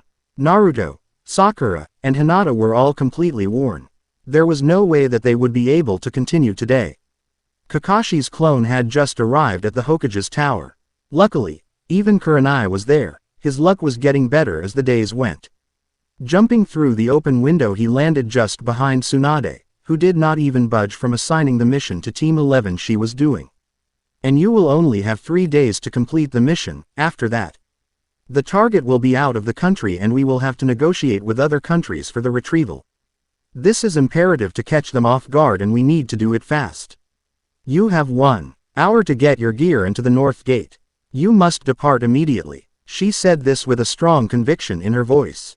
Hi. The whole team responded. D-rank retrieval mission. Actually it's a training mission. She said to Kakashi as they left. Their target is Meta Guy, and they need information to complete the mission from him. Unfortunately, he is leaving so they have to catch him on the move. She explained, chuckling a little, sending a team of rookies after a trained Jonin. You make me laugh Tsunade. However, I have other business to attend. He explained, I want to make a switch to the teams. Tsunade looked at him questioningly, allowing him to continue. Due to the recent developments, I wish to place Hyuga Hinata on Team Kakashi, and rebuild a new Team 7. And Team 8, will be supplemented by Nito, that genin that was disbanded because the rest of his team was killed in the exam. He explained. Tsunade looked at him, wondering what his angle was. Tell me Kakashi, why am I going to do this for you? She asked. She wondered why he wanted the Hyuga child placed on the team with Sakura and Naruto, knowing that they already have a member of their team with a dojutsu power. Well, he mustered, it's about Naruto. He went on to explain to her what had happened that day, what he had seen Naruto become in front of his very eyes. And how Naruto began to teach them shadow clones. Tsunade just listened, amazed at what he was telling her. Was Naruto possessed by something or had the Kyuubi seal been enhanced to make him in control more? Or was he just becoming more powerful than everyone's expectations allowing him to gain control over his own personality? Alright, Kakashi, she said accepting his proposal. In the morning after they are rested, bring teams 7 and 8 in Anito. I suppose they all look like they have been through hell as it is. She said, giving a little chuckle. As it is, bring me Kurenai. That's not necessary, she said, stepping in through the door. She had heard everything that had been said, and even though she did not like it, she understoed why it had to be done. So you understand what is happening? Tsunade asked, not willing to repeat herself and pissed with the eavesdropping Jonin. She flicked a wave of hair from her face, rubbing her seal, staring right at Kurenai, wondering how she would take the hit from her team. They would most likely blame her and Tsunade for switching the teams, but it has to be this way. Alright, I'll go tell my new team to meet us here tomorrow. Kakashi said, a faint smile of victory on his face. Waiting about 10 seconds. Alright, they know now. Naruto actually wants to see you right now. Tell him he'll have to wait. I have to go to the hospital and look at some of the recent returnees. She told him. Alright, he says it's important. It's about the seal. He wants to know. Kakashi explained, wondering what she was going to say. Kurenai was standing there, wondering what they were talking about. Naruto wasn't here. As far as she knew, he was at Training Ground 7. What are they talking about? Naruto isn't here. I have to find the old medical records of that night. Where the seal scroll was put. It will take me all night to find it. Tell him to understand, she explained, heart heavy and wondering what it will take off of him. This is going to really hit him hard. I wonder if he will be able to recover from it as easily as he has before. She thought, beginning to try to wonder where she can recover the scroll. Kakashi, you can go now. Just stab yourself, I guess. She said, she was done listening to him today. And just be ready to give that report after I am done with the teams tomorrow. Kakashi nodded in compliance as he stabbed himself with the kunai. Poofing into smoke, Kurenai jumped, realizing that it was only a clone. Long story, don't ask. Tsunade said, realizing she now had to find that scroll. A team reborn. This is going to really hit him hard. I wonder if he will be able to recover from it as easily as he has before. She thought, beginning to try to wonder where she can recover the scroll. Kakashi, you can go now. Just stab yourself, I guess. She said, she was done listening to him today. And just be ready to give that report after I am done with the teams tomorrow. Kakashi nodded in compliance as he stabbed himself with the kunai. Poofing into smoke, Kurenai jumped, realizing that it was only a clone. Long story, don't ask. Tsunade said, realizing she now had to find that scroll. After working long into the night, she finally found the scroll in the archives. It was a strangely marked scroll, covered with seals. Probably because the third never wanted another person to have to use it again until absolutely necessary that it be done. It would take 3 people to release the seals. That should not be hard when Kakashi gets there with Kurenai. They should be able to show him easily enough. I was at it all night. They should be here soon and I haven't even had my beauty sleep. Man, this is gonna be a yell fest and I'm already pissed off. She thought, becoming even more cranky by the minute. She had to host an entire meeting, get yelled at by 2 teams for transferring one of the starting members, then giving them Endeavor. Then I have to talk to Naruto about his seal. She sighed, looking at the task ahead, thinking she had to get there. Kakashi and his team would be there soon. Naruto had woken up early that day. This was starting to get into a habit for him to wake up early, which is not like him at all. He was thinking about Hinata, and how she reacted to everything the previous day. How she was so strong, so in love. It all came back to how much he had fallen for her. It has only been 2 days since I realized what she was doing, and I have come to love her so much. He looked into the mirror after he got on his jacket, rubbing the mending stitches where it had been recently mended. Reminding him how all this got started, by Sakura repairing his jacket. He looked back into the mirror, into his own eyes, imagining that they were Hinata's big white eyes, returning his gaze through the mirror. Hinata had already arrived at the Hokage's tower when Sakura had finished her rounds at the medical center of the hospital. She had already mended 2 fractured ribs, a dislocated knee, and a severe cut that was almost infected. By the end, she finally decided to head on over to the tower. After getting her dress skirt on, she ran over. Not bothering with the stairs, she ran right up the tower and in the window. Hinata was already there, as were Kiba and Kurenai. She wondered why Kiba was there but didn't question it. Knowing what she knows now, she has tried to understand and adapt to situations easier. All she did was sit on the windowsill, staring at Hinata. Is everyone here yet? Kakashi whispered into Sakura's ear. He expected her to leap into air, but she kept her cool and stayed where she was. He was not surprised. After yesterday, not much is going to be able to spook her. No, Kakashi, we still need Naruto and Shino, Tsunade said as they both walked through the door. Damn. Quote, well, that's timing for you, Kakashi said, jumping in. Everyone lined up in front of Tsunade's desk, wondering what they were there for. As you are all probably thinking, you are going to ask me why I have assembled your teams here. Now, as you all know, your teams are based on your abilities and strengths, the ability to adapt and use all of your powers. Not only is it your physical power that we need to take in mind, but your psychological and mental powers as well. Your friendships and abilities, ties and bonds to one another, she said, trying not to offend everyone. There would be plenty of that to go around in a minute. I want you to know that it is our job as shinobi to protect, and that means one another, she said, putting strain on her voice. So that is why, after careful consideration of the facts on hand, and the recommendations of the Jonin around us, I have decided to move Hyuga Hinata to Team 7 effective immediately. And then the expected uproar started. Naruto and Sakura were not surprised, neither was Hinata. Kiba was the first. How can you do this? We have been the same team for years. We went through all our Chunin exams together. We took them all together. We have always been Team 8. Why do you have the say to take away our team member from us? He blurted, locking eyes with everyone in the room. Akama. Ru jumped to his feet and started to follow Kiba's. Why should we lose our team member to a hack team with a goofball, an airhead medic, and a member who went AWOL on all of us? At this, both Naruto and Sakura created clones around Kiba, holding him in place. It was a good thing too, because he began to start trying to strike out at Tsunade and the others.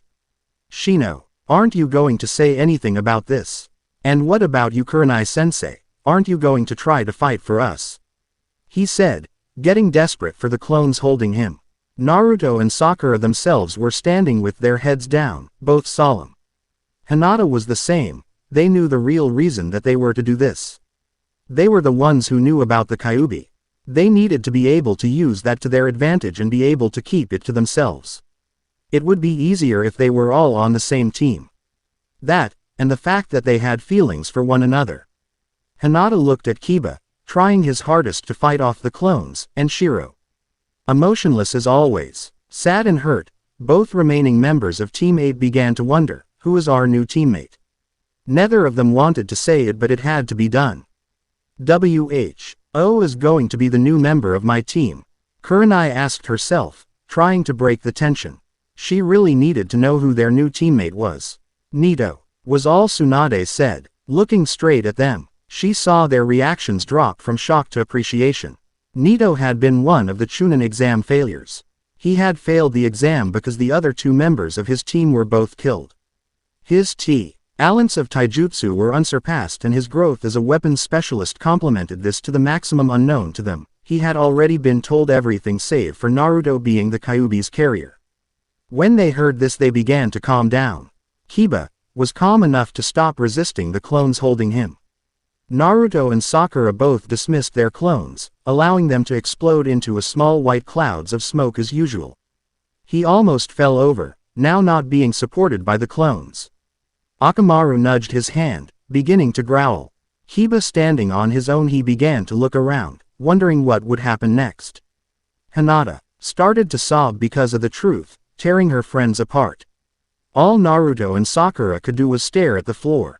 Continuing her speech to the reformed teams, he'll start joining your team for its regular training, and he will be given your team's tasks. I have a mission for you to do as a warm-up, for you to test your teamwork skills if you feel you need it, she said, trying to make them understand that this is for the best anyway. Even if she could not tell them the whole truth. Mainly being, if the truth of what Naruto was got out again, Akatsuki could be on their doorstep at any moment. Hinata ran and threw herself at Naruto, beginning to cry at the fact her friends were tearing apart due to his truth. He held her tight, pulling her into his chest.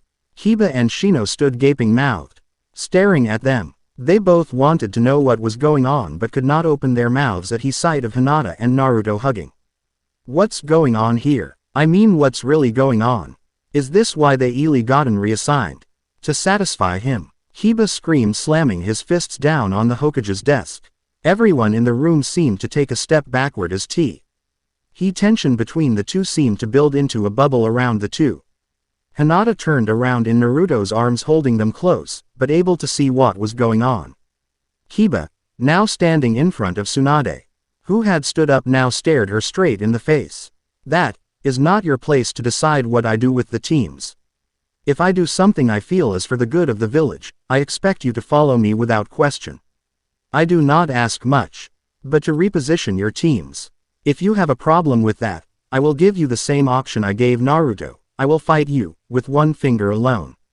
As she said that, both the battles with Tsunade came back to him. Remembering the thump of hell, he rubbed the center of his forehead, remembering the pain that it had caused him. Kiba, Hinata finally said, clearing her throat. It is for the best that I stay with Team 7 instead. I want to be here, and not just because I love Naruto-kun.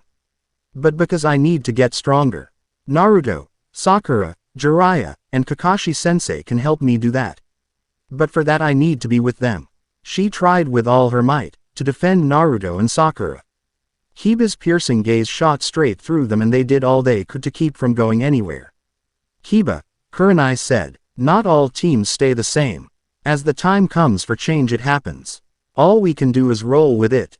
If you care that much about the team, you have to do what the Hokage says. She explained. I know the transition may be hard, but it has to be done. Holding herself back, it seemed with that, Kiba finally seemed to give up his fight. Seeing the uselessness of fighting amongst themselves over something as trivial as who was on what team. He knew all too well that people's teams can change in an instant. He had heard all the old stories of the war, and how they even had to form new teams in an instant, on the run, in battle. They did not have the luxuries of forming new teams like this, getting to know your new teammates. As it seems there are no more complaints. I find that this meeting is over. Teammate, you may return with your new companion whenever you see fit to start your training mission to see your new strengths. Team 7 remain here. I must speak with you about the mission you need to go on now. Tsunade directed. Team 8 filed out as ordered and were not at all pleased with everything that was happening. I can't believe this, Kiba screamed as they were down the hall, punching the wall next to them. I can't believe that lovesick puppy of a moron actually convinced them to put his girlfriend in the open hole in the team. Now we get stuck with the guy who has no dojutsu abilities. I would have rather had the Byakugan on our side instead of having a weapons specialist.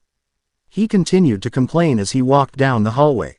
Shino, not having a particular liking for the situation, did not do anything.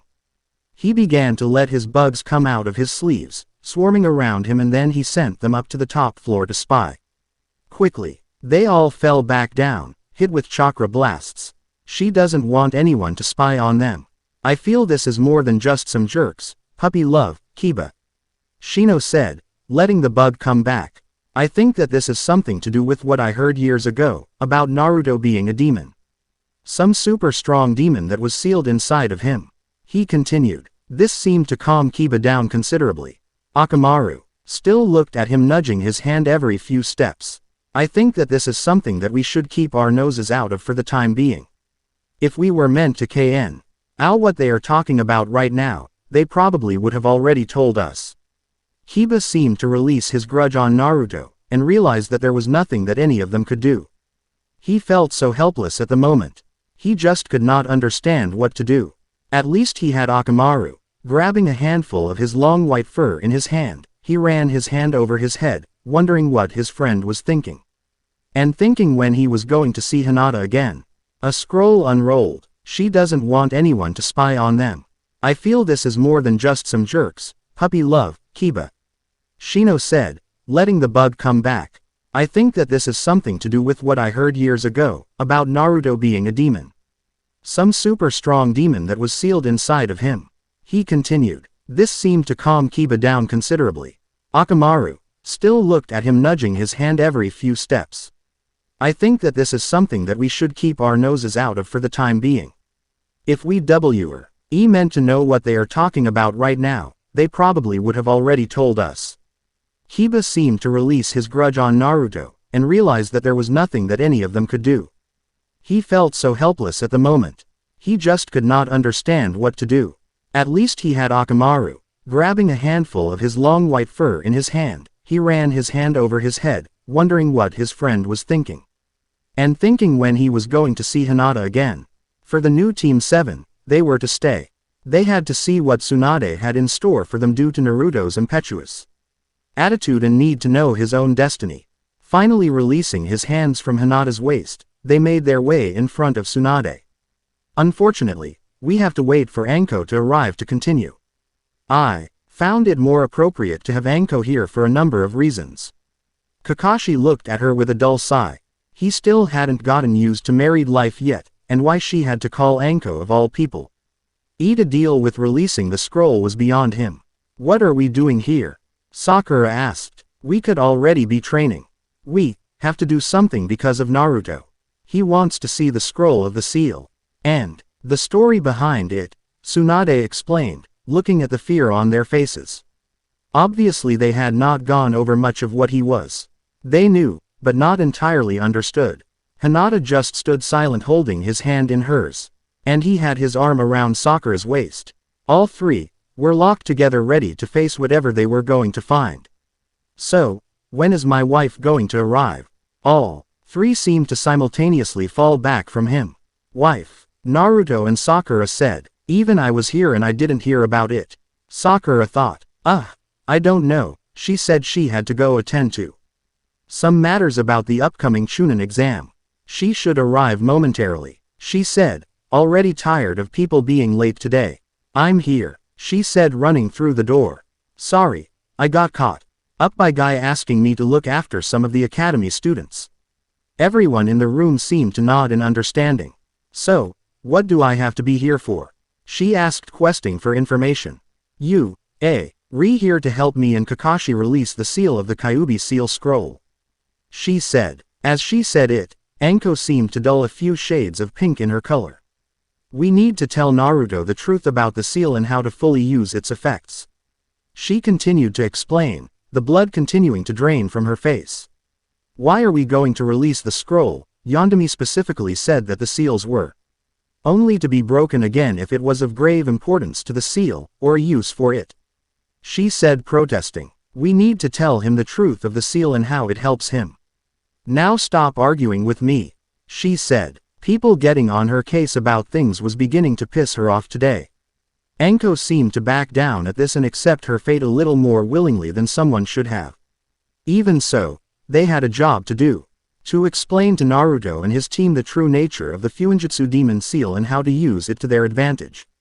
Now, the scroll was laid out and all three gathered around the seal. All held up the tiger seal looking at each other waiting for the right moment. Ready, 1, 2, 3. Kai, Kai, Kai. All three seals that wrapped around the scroll of the Fuinjutsu seal were released, leaving a red tapered scroll. Now Naruto, I'm guessing that you have been able to use some of the demon chakra before now, not on purpose though but mainly in small amounts. Yes, haven't you only been able to release and use 2 or 3 tails at a time? He said. Jiraiya also said that he would discourage me from using the chakra as much as well. He added, continuing to hold Hinata's hand but releasing Sakura's waist. Well, the demon's seal was only meant to keep the Kyuubi inside you. You can use the chakra in him as your own, just as Gaara did when he had Shukaku in him. You can release the chakra in small amounts and it have no effect on your body, or you can release the chakra all at once, allowing you to fully transform into the Kyuubi. Fortunately for the whole world, she kind of perked up at this. The seal that Yondeami made does not allow this. It does not allow Kyuubi to take full reign of your body and transform you like Shukaku could in Gaara. We are grateful that this can't happen because if the Kyuubi were released again, everyone in the room understood the reasoning behind this. Anko grabbed Kakashi and pulled him over to her. No one in the room other than Kakashi knew that both her parents, her 3 older siblings, her uncle, aunt and 4 cousins were all killed in the Kyuubi attack. She was literally the last of her family's bloodline. Well, if I see aunt release the entire powers of the Kyuubi, why should Jiraiya pressure me not to use the powers all? If I can still control them and I can't lose control, why should it matter? Naruto said. Hinata nodded in agreement, wondering if Naruto said was true, and then why do they need to worry? Because, as time goes on her train of thought and speech was broken by Anko releasing a giant whale. She nodded to Kakashi and he took her out of the room. As they went down the hall, her screams of terror and pain as she relived painful memory after painful memory over and over again died down. As I was saying, the more you age, and the more you use the powers, the weaker the seal will get. Over time, the seal may completely be ineffective. At that time, you will only be a jar, and like Gaara, once you pull the cap, you cannot control it at all after that. It is possible to enhance the seal or replace it, but it would not be an easy task. It would be best to use the current seal as long as possible and then reapply the seal once it becomes worn. She explained. They could still hear Anko as she left the building, screaming. It wasn't like her to get this bent out of shape because of her memories, but then again, she had been able to repress the memories of her entire family's death for quite some time now. The whole talk of the Kyuubi being released may have released her memories as well. Well, how will I know that the seal is beginning to fail or getting weak?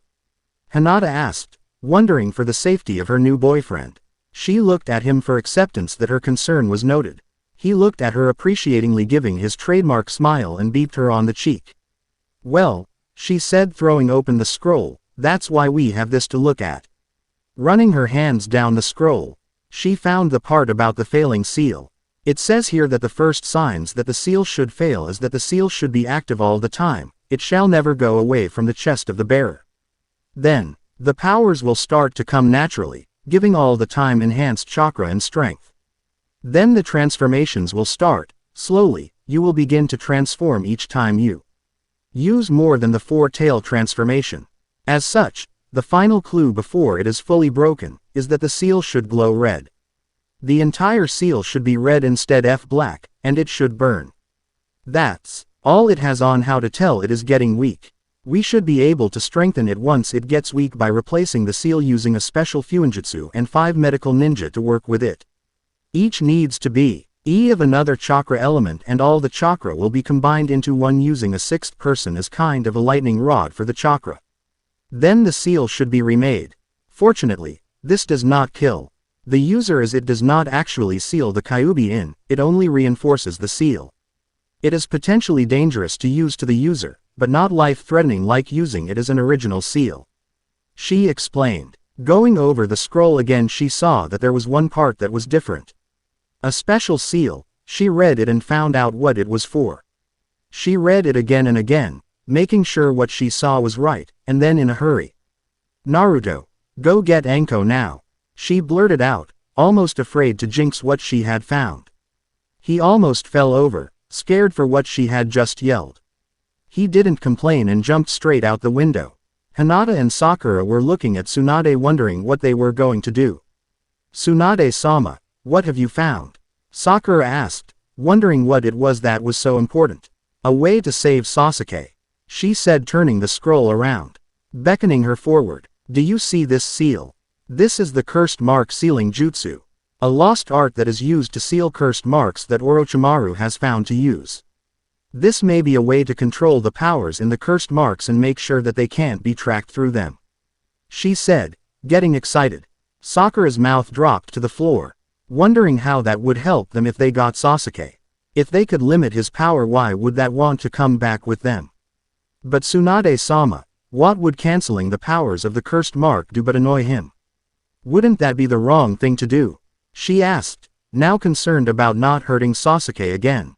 No, this seal will completely seal the cursed mark, there may even be a way to remove it. Anko has been troubled by the mark for some time, and we have not been able to use conventional seals to seal it before. Now that we have this seal, we can contain the cursed mark and stop her pain. The cursed marks feed off of the user's bad memories and when activated have a certain risk of taking over the host's body for eternity. She explained. Anko was arriving with Kakashi and Naruto at that time. She had ceased her wailing for the time and was wondering why she had been called back. Anko, I have found it. Tsunade said. Found what? She asked her, wondering what she was talking about. The cursed mark seal jutsu. She blurted. Anko just stared at her wondering if she was lying to her. I found it in the sealing justice scroll next to the demon seal jutsu. It will be strong enough to contain the powers of your cursed mark. She said, watching Anko's face light up beaming with excitement. You mean, I can have a normal life again, not have to worry about Orochimaru being able to regain control of me? She said, almost in tears. Yes, and it would be for a great cost though. We would have to put you through days of sealing rituals. Fortunately, we don't have to use a sacrifice like the demon seal, but it is a long and lengthy process, but it will be successful, unlike the other seals that we have tried on the mark. Team 7, you can leave with Kakashi now. I need to take some time with Anko to go over this with her. You don't have a mission currently, so you basically have the day off. They looked relieved, walking out of the room. They went down the hall a ways and said their goodbyes. I need to be with Anko for the time being, Kakashi said, still wondering why he told them she was his wife now. And I need to go and take over my shift at the hospital, Sakura said. They both left Naruto and Hinata to go and do as they please. Well, it looks like just you and me, she said with a large smile on her face. You want to go to the training grounds? I can show you how to use the gentle fist fighting style. Sure, I taught you how to use the shadow clones and you can practice the Rasengan, he said enthusiastically. After, we can go and eat at Ikimaku's place again, he stated, looking at his stomach. Yeah, but first we need to go work up an appetite, she said, giving him a beep. Well, what are we standing around here for? Naruto said at that. They both leapt off to the far side of the city to start their training for the day. A love returned. Sure, I taught you how to use the shadow clones and you can practice the Rasengan, he said enthusiastically. After, we can go and eat at Ikimaku's place again, he stated, looking at his stomach. Yeah, but first we need to go work up an appetite, she said, giving him a beep. Well, what are we standing around here for? Naruto said at that. They both leapt off to the far side of the city to start their training for the day. Good Hinata, use the clones and increase the range of your attacks. Use the Byakugan to control them and direct your attacks, Naruto said, dodging two Hinata clones. He jumped in the air and then had to use one of his own clones to push him out of the way. Hinata jumped at him using an uppercut gentle fist, barely missing him. Good, he yelled again. That could have hurt me bad, he thought, continuing to evade the clones. He hit nay of them, making it disappear into smoke, using the distraction to create his own. The three Naruto used the distraction to jump out of the way of an incoming shuriken and kunai knife, thrown by one of the Hinata clones. Only then did he realize his mistake, taking a full blow to the leg and arms. Falling to the ground, he looked up. Damn, I can't get used to that, he said, waiting for his chakra beginning to flow in the affected areas again. He stood again, looking at the 5 Hinata clones that were now staring him down. His other 2 clones stared back at them. Using them as a boost, he threw himself over the clones and began to fight the real Hinata, combating her gentle fist style combo with Byakugan with his own rendition of taijutsu.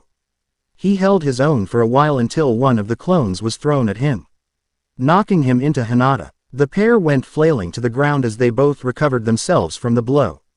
Using the advantage, Hinata was able to strike him again, this time catching him in the chest. Regaining his breath, she took advantage again, this time hitting him in the neck. His clones immediately disbanded as a result. Taking the effect that she won, looking at her capture, she rolled him over, still unable to move, and then sat on his chest. Well, this is comfortable, she said, sitting on her new throne, looking at the prisoner.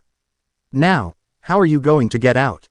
She said, giving a faint snicker. Well, I don't know, he said, coughing. He still hadn't regained his movement and his breath was restricted by a certain girlfriend on his chest. Maybe I need something to stimulate my resources, he said, eyeing the clones that were still there. Will this do? She said, leaning over and beeping him. He reached up as she did, grabbing her by the shoulder and rolled her left, and then himself on top of her. Maybe, he said, beeping her back. They started making out, both exhausted from the training. This was harder than she had ever trained with teammate or Neji. She had never gained this much experience training with anyone else, or experience outside of training alone. This is why she wanted to be with him, she loved him. And this just reinforced that fact. They got up, brushing each other off, looking out at the training field. What a mess, she said. Maybe someone with earth and water abilities can come and clean it up. She continued, surveying the damage that they had done. He, maybe they won't mind. This is a training ground after all. He replied, looking out toward the city. Let's go back and get cleaned up. I'll take you out to dinner. He said, beeping her again. They took off for the city to get cleaned up before their date. Alright, all of you are the best in your class. Each has a different chakra nature. Earth, fire, water, wind, and lightning. Not all of you are medical ninja, Tsunade explained, singling out Kakashi. He was the only lightning user in the whole town trained enough to do this. But you'll all be taught the necessary procedures and jutsu. She explained. It had taken all day to get all the information together they needed. It had taken all day just to find 4 medical ninja in the city of 4 different types. She knew she could count on Kakashi for lightning. She would show him the procedure personally, so she knew he could get it right. All of you are the best medics we can find. And we need you to be the best when we do this procedure. The cursed seal is going to take much time just to seal. The sealing process itself will take 17 hours. And we have to prepare for another 4 to 7 before we can proceed with the sealing. This is a very difficult jutsu to complete, so we will try our best to find secondary replacements to use. If not, we will do what we can with soldier pills. I am contacting the Akamaiki clan to see if they can make a special, chakra-based pills to restore chakra, but we won't know the results of that for a few hours. She continued. All the medic ninja were all nervous. They had never done anything of this magnitude before, if even coming close to it. Kakashi was the only one in the room who had any experience in advanced and mastery justice, and ironically, he was the only person in the room not a medic nin. All the medic nin talked among themselves as Tsunade went over the list of medic nin, looking for appropriate substitutes for other chakra natures. There were no lightning, so Kakashi was on his own. There were 3 more fire chakra, 3 water chakra, 5 earth, and 1 wind chakra that were all qualified to do the procedure. This was going to be difficult. In the other room, Anko had already begun preparing for the procedure, repeating a 23-hand sign jutsu over and over again, getting her chakra built up to sustain her sealing process. It was going to be very difficult and very painful, but it would pay off in the end. Over and over she repeated this, repeating the jutsu, boiling her chakra inside her. She could not give up. She had lived this long under his nose, and know there was finally a way to make it stop. That painful memory, of being locked in the shed for 3 days came back. 3 days of horror-stricken, fear-inducing nightmares and hallucinations. All the while she continued the jutsu, thinking of the one good thing that had come her way in a long time. Kakashi. Then, all she could see was his masked face looking at her on the altar. All she did was remember his face looking toward her, staring her down as Tsunade read the excerpts. Even then, he did not take off his mask, he only cut a slit for his mouth to come out. Even Anko, his wife, had never seen his unmasked face. This amused her as she continued making the hand signs and remembering some of the only good things to happen to her in a very long time. Naruto had just stepped out of the shower, and came out into his room. You ready to go? He asked Hinata, still lying on his bed. He realized that she had never been to his house, and wondered what she thought of it. He had started to routinely clean so it wasn't as messy as it could have been. She looked up at him as he crawled down the bed on top of her, then beeping him while looking up at him, she sighed. Looking back toward the window, no, I'm not, she said, getting a little playful. With a little smirk on her face she pulled him down on top of her and started beeping him. Just a little at first. But then it started to grow and they escalated until the verge of Hinata pulling off Naruto's jacket. She started to unzip the jacket off of him, slowing down her beeping him. Her hand was almost to the end of the zipper. Naruto-kun, Sakura called, bursting in the door to his house. Panicking, Hinata threw Naruto off her and across the room. I need to KN. She looked at the scene. Hinata gasping looking at her on Naruto's bed, while Naruto laid on the floor, dazed after slamming into a bookshelf. Were they about to? Oh crap, she thought, starting to blush furiously on interrupting them. It almost became so unbearable for her to forget why she was there in the first place. Was the only thing that could come out of her mouth as Naruto got up, sort of angry. Realizing that he was angry, Naruto, I'm so sorry for just bursting in here, but it is an emergency. What is it, Sakura-chan? He said, rubbing his head. Anko, she said, while we were preparing for her procedure. One of the medic nins that needs to be there went into an arrest. He is medically unable to do the procedure. This is where it comes to you, she said, now panicked. We need someone else who can work as a sub with wind chakra nature.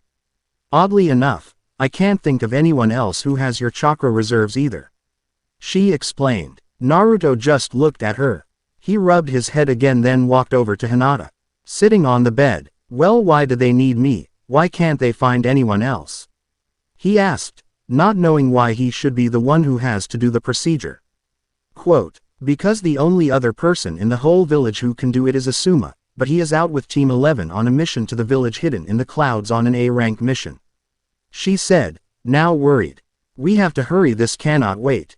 They will start the procedure in 2 hours and you need to learn the justice you will be performing. She started to wonder if he would actually come with her. Naruto, you need to go, I'll be there with you. She said, grabbing his hand. Sakura felt helpless now, recounting the countless times that she had pushed him away. And now to feel like this. Now wasn't the time for this though.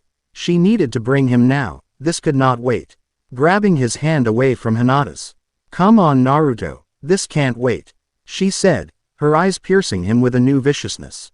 He now understood that he needed to go, or this was one of those I'm going to kill you moments would come very soon in the future. All right, he said, zipping his jacket back up. He grabbed Hinata again and pulled her up. All three ran out of the building and dashed as fast as they could for the medical center. Where are we going to find another wind chakra user at this hour? No one in the whole village is a wind chakra user of this caliber, she said, looking over all shinobi records in the village. Starting with Jonin and working down, she had eliminated all but 4 or 5 candidates before reaching the Chunin and Genin. Unfortunately, every single one of them was out of the village, the closest, in the land of rice on a recon mission. This was still 2 days from them. Tsunade-sama, a voice called rushing in. Sakura was holding Naruto by the arm and Hinata followed close behind. I found a wind chakra user. She blurted. What, don't tell me, she asked. Oh hell, please no, don't let her say Naruto is. Naruto can use wind chakra, she said. As she did, Tsunade's head dropped straight onto her desk. Not moving for a moment, she contemplated what to do. They needed to go on with the procedure, but Naruto. Tsunade-sama, Sakura asked, wondering why she just fell to her desk. Prep him, she said. I am going to regret doing this, she thought, wondering how long the first medical nin could hold out. Come on, Sakura yelled, again gripping his arm and hauling him off, this time to the hospital. Moments later they arrived at the hospital, rushing to the back rooms find the ready room for all taking part in this procedure. Kakashi-sensei, she called out, finding him immediately by his white hair. Yes Sakura, what is it? He asked. Why is Naruto here? GHT that this was only for the medic nin. He questioned. He is now. You need to teach him the hand signs for the jutsu used in the ceiling. He is now the sub for the wind chakra user. She explained. Kakashi's eye bulged as she said this. Unfortunately, putting his wife in the hands of one of his pupils, but at the same time, they had no choice in the matter. All right, come here Naruto, he said, taking off his forehead protector. They went into the next room, and began to practice it. Look into my Sharingan for a moment. As he did, his tomos began to rotate around the Sharingan eye, creating a hypnotic effect. You need to learn this sequence of hand signs in order to transfer your chakra to Tsunade during the procedure. During the procedure, your chakra will be transferred to her. You sing the jutsu in a cord wrapped around your right index finger. Each cord will be attached to her depending on the area. For you, it will be attached to her right pinky. He explained. Now here is The 23 hand signs you will need to repeat. Put your hands together and repeat after me. Ram, sheep, ram, ox, dragon, sheep, ram, snake, ram, dog, ox, bull, tiger, dragon, tiger, ram, rooster, boar, snake, dragon, sheep, ram, rooster. He repeated this a few times until it had been burned into Naruto's memory through the hypnosis of the Sharingan. Releasing him from the Sharingan, he was able to do it flawlessly. This is surprising that he was able to learn it that fast, but Kakashi for the sake of speed was cheating somewhat. Naruto continued practicing with Kakashi, both exchanging chakra from each other so that they did not have to expend any, both copying each other. Naruto made a surprisingly low amount of errors for his previous way. This would still be difficult, it would require massive amounts of patience on everyone's part, and only minimal error was to occur. Anything else could force the abandoning of the procedure, or worse, the injury or death of Anko. Now, we must be ready to go now, Kakashi said, looking at the clock. The procedure was going to take place in 20 minutes, and he had to be there regardless of what anyone said. We need to go see Tsunade outside of the operating room in 10 minutes for pre-procedure workups, Kakashi said, his mind still floating off to his wife. All right, the rest of the lines need to be drawn symmetrically, 3 meters from the points to the adjacent lines. Move the rest of the people out, only the chalkers. Make sure that the lines are completely straight, she explained, getting off the gurney that was in the middle of the pentagon they were drawing. Walking to the door, she was greeted by 11 medics and 2 oddballs. All right, you people, here's the basics of what we are doing.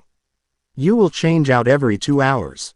No later. If you start to get tired, you switch out then. I want no mistakes during this procedure. If you start feeling tired after you get out, we have a vast supply of special soldier pills for you to use. These were made special by the Akamiki clan and have been attuned to your specific chakra natures. If you have any problems with the jutsu, switch out immediately. We will continue with the new person. She looked out at her medics, all unsure of the procedure, with the 2 oddballs in the mix as well. All nervous, the first team got scrubbed up and ready to go into the room. Anko had already been placed in the room on the gurney. She was turned on her side so that the cursed seal would be in the very center of the pentagon and all 5 people. Since she was so deep in the comatose induced on her, jumping onto the gurney above her, Tsunade began to release her regeneration seal. This would amount to her being able to have as much chakra as Naruto would. Kakashi went ahead and put 5 soldier pills in his mouth for easy access. He had to go all 17 hours alone, which would be a problem.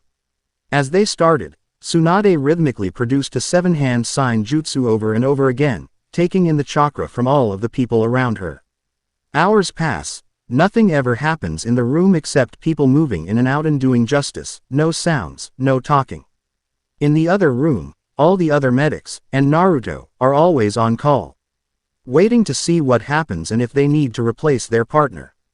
Naruto had already been in twice in the 4 hours, his partner had started to make mistakes and his hands were numb from forming justice. Each time, Naruto was only in for about 45 minutes before he was replaced again. By around hour 9, Anko had begun to moan and wail under the strain of the jutsu. Her body releasing moans and wails unconsciously. They had already strapped her to the gurney because it was the only way to keep her in the position. It now served a second purpose.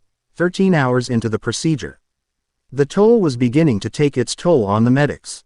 Kakashi, used to this strain, had only used 3 of his soldier pills so far that he had gotten. He had a pocketful of them if he had needed them, but it was looking like it would not be necessary. Naruto had found it particularly easy, combined with the fox's chakra, to use the jutsu repeatedly, not moving any other movements. They were always quick to take him out and replace him whenever they thought it would be best to put the experienced medic Nin in.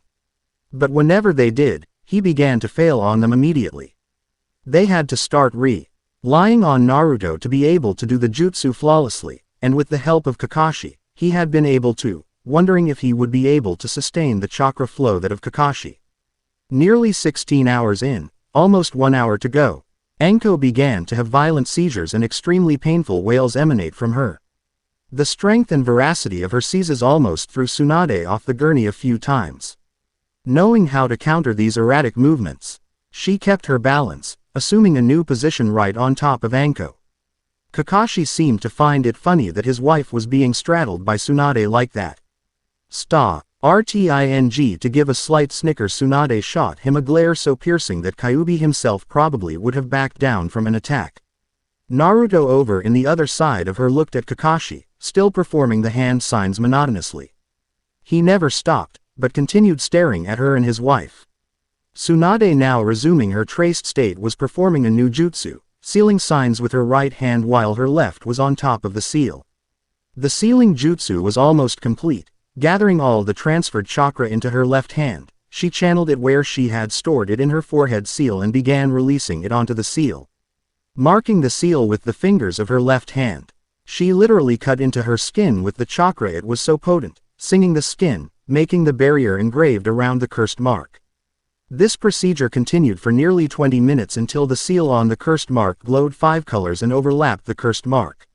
Now only time would tell. Outside, Hinata and the rest of the remaining teams waited outside to find out the condition of Anko.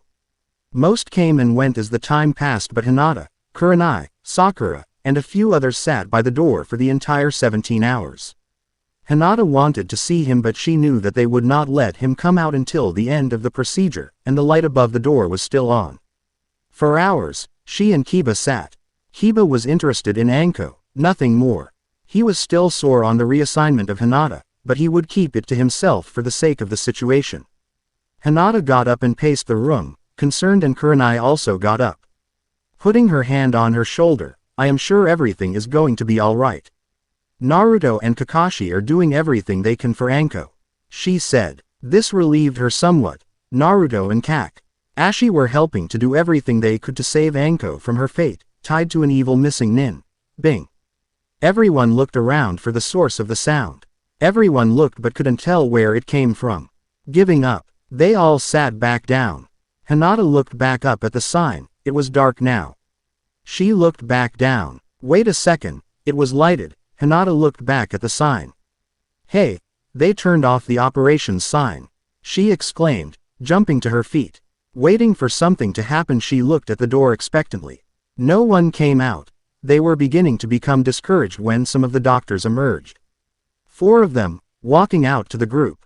"How is Anko?" Kurenai said, getting off and holding her stomach. "She is fine. The whole procedure went perfectly, and we had very few mistakes. The seal took hold. Now, if it was effective, we will not know until she tries and activates the cursed mark," the doctors explained. As they were talking, Kakashi and Naruto both walked out, supporting each other. They were both exhausted because Kakashi had to stand there for the entire 17 hours. Naruto was there for the better half of it, and had to tap into his demon chakra twice throughout the procedure just to keep conscious. They looked somewhat similar. Both slumped against each other, and then they fell to the ground together. They had both began to seize erratically. Hinata's screams were drowned out by the sound of everyone else's screams. A new dilemma. She is fine. The whole procedure went perfectly, and we had very few mistakes. The seal took hold. Now, if it was effective, we will not know until she tries and activates the cursed mark, the doctors explained. As they were talking, Kakashi and Naruto both walked out, supporting each other. They were both exhausted because Kakashi had to stand there for the entire 17 hours. Naruto was there for the better half of it, and had to tap into his demon chakra twice throughout the procedure just to keep conscious. They looked somewhat similar. Both slumped against each other, and then they fell to the ground together. They had both began to seize erratically. Hinata's screams were drowned out by the sound of everyone else's screams. Anko had just gotten flipped over, and put on the gurney correctly. They put her in the recovery room.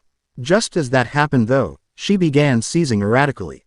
Her body seized like she was hit with lightning and her arms flailed wildly. Then, it just stopped all of a sudden. The doctors who had run into the room just stared. She had been a threat to herself, and now she was lying peacefully in her bed as nothing had happened. Something was wrong. He could feel it. Kakashi and Naruto had stopped as well, not moving at all. All 3 were in the same state now. not moving yet at the same time eerily active. All eyes darted under the eyelids and faint movements of the arms and legs showed that they were somewhat of dreaming. Hinata sat by Naruto's bed, holding his hat. She looked at the darting eyes of her new boyfriend, wondering what was going on inside him. She pushed on his chest gently, moving her hand over to the far side on his body. Pulling herself closer, she beeped him, and then laid on the bed next to him. "Naruto-kun, please be okay," she said in his ear. Running down a barren path in the desert, Naruto looked around for his target. He had been assigned by the Hokage to go and find the ninja known as Hinata. She was a dangerous missing nin who threatened the entire village. She has single-handedly destroyed the entire western district and almost killed Sondami. If it was not for his quick actions, she would have succeeded. She ran from the scene and it was his mission to track her down. Running through the desert, he tracked her through her footsteps. He had remembered talking to a strange ninja named Kakashi in his travels. At the same time, they had all come to a four-way intersection. Kakashi, who claimed he was a copy ninja, Tsunade, who claimed that she was a medic, and Anko, some hotshot jonin who was a chunin examiner. They had all met at the crossroads and had some strange mission, each not able to give their details. And then all went on their way, not explaining anything to their new acquaintances. He was nearing her as these thoughts fell to the back of his mind. He jumped over a gorge in front of him and landed on the other side. Continuing his bounds, he tried to locate Hinata. All of a sudden, from the direction she was fleeing, there was a small oasis in the middle of the desert. As he entered the desert, a bright red light shone over the area and all was blocked out. Running down an old beaten path through a dark forest, Kakashi was just following his new order. He had just been assigned a mission by the Hokage to find the ninja Obito Uchiha. He was an extremely dangerous missing nin who had tried to destroy the entire Uchiha clan. The only one who was able to stop him was Kakashi, the Sharingan warrior, who had taken a Sharingan eye from his old partner named Obito. He looked down the road, wondering why this person had wanted to destroy the village. The Obito that he had known. The Obito he knew was his friend, had a heart of gold and had believed teamwork to be the answer to anything. He remembered seeing the three other ninja. They had all been sent on a mission from their land. Naruto, a strange, blonde-haired boy who looked just like a small version of his teacher, Tsunade, a tall medic, and Anko, who claimed to be a chunin examiner.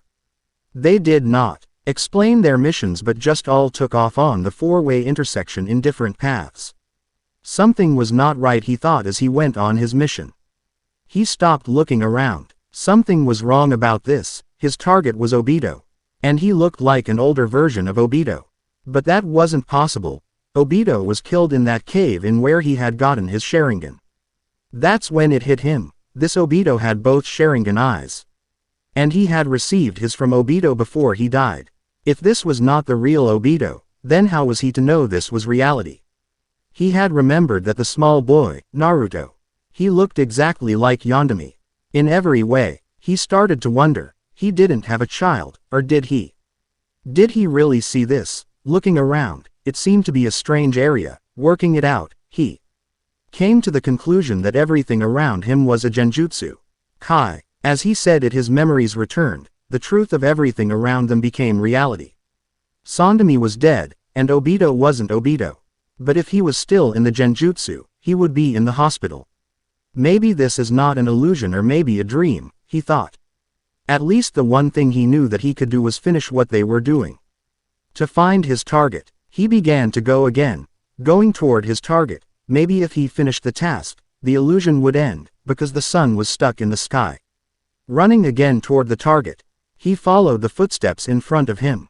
They led him after a while to a small ice area. The entire plain was completely frozen. He threw a rock and it skidded for about 40 meters before stopping. Figuring he had to go on to get released from this, he stepped onto the ice. All of a sudden, this bright red light engulfed him and all his surroundings were no more. Running through the frozen wastelands, Tsunade was tracking a fairly dangerous ninja named Shizune. She was a missing nin from Konoha who had traveled to the land of snow. Luckily, she had intercepted Anbu agents from Konoha that had come to find her. Running through the icy path, she met up with three ninja, also looking for their targets. Naruto, a yellow-haired little punk who had a strong will, Kakashi, who claimed to be a copy ninja with a single Sharingan eye, and Anko, a proctor for the Chunin exams. None would explain their missions except that they were chasing someone. Going on their separate ways, they all exchanged roads and traveled alone. Tsunade was catching up to her prey. The footsteps were all getting fresher, and the heat from her feet that melted the snow had not refrozen yet. Then, about 100 meters in front of her, she saw a small patch of mountains. The mountains themselves looked not to be over 1 kilometer high. She arrived at the mountains. They were not covered in snow. As she stepped out of the snow, and onto the new terrain, a bright red light shone down from the sky and consumed all around her. Running over the mountains, Anko tracked her prey. It was Kakashi, the copy ninja from Konoha. He had turned on the village, destroying half of the village in a single jutsu that had been copied from his teacher Yondeami. She ran, running like nothing else to try to keep up with this dangerous missing nin. She ran with all her might, trying to catch up with him. She remembered the encounter that she had just had with the 3 travelers. Naruto, a short, blonde-haired punk who looked like Yondeami. Kakashi, a shinobi of the Leaf Village, and Tsunade, a medic. Each took another path on the 4-way intersection, not going to the same place. She was wondering why she was trying to catch someone who had almost destroyed the whole village with 1 jutsu. She stopped. He had looked exactly like the traveler she had seen, even had the same name. It was not just a coincidence that they had all met there. It had to mean something. It was not just like she met 3 random strangers and that one of them had the same name and looked exactly like her target. It was impossible, and the fact that it was a 4-way street and no one went the same path. Kai, she exclaimed. All of her memories came rushing back to her. Kakashi was her husband, not her enemy, so then why had he destroyed half of the village? She looked at her shoulder. There was no mark, and it didn't hurt. The procedure worked. Since I released the genjutsu, I should be in the hospital, not the mountains, looking around her.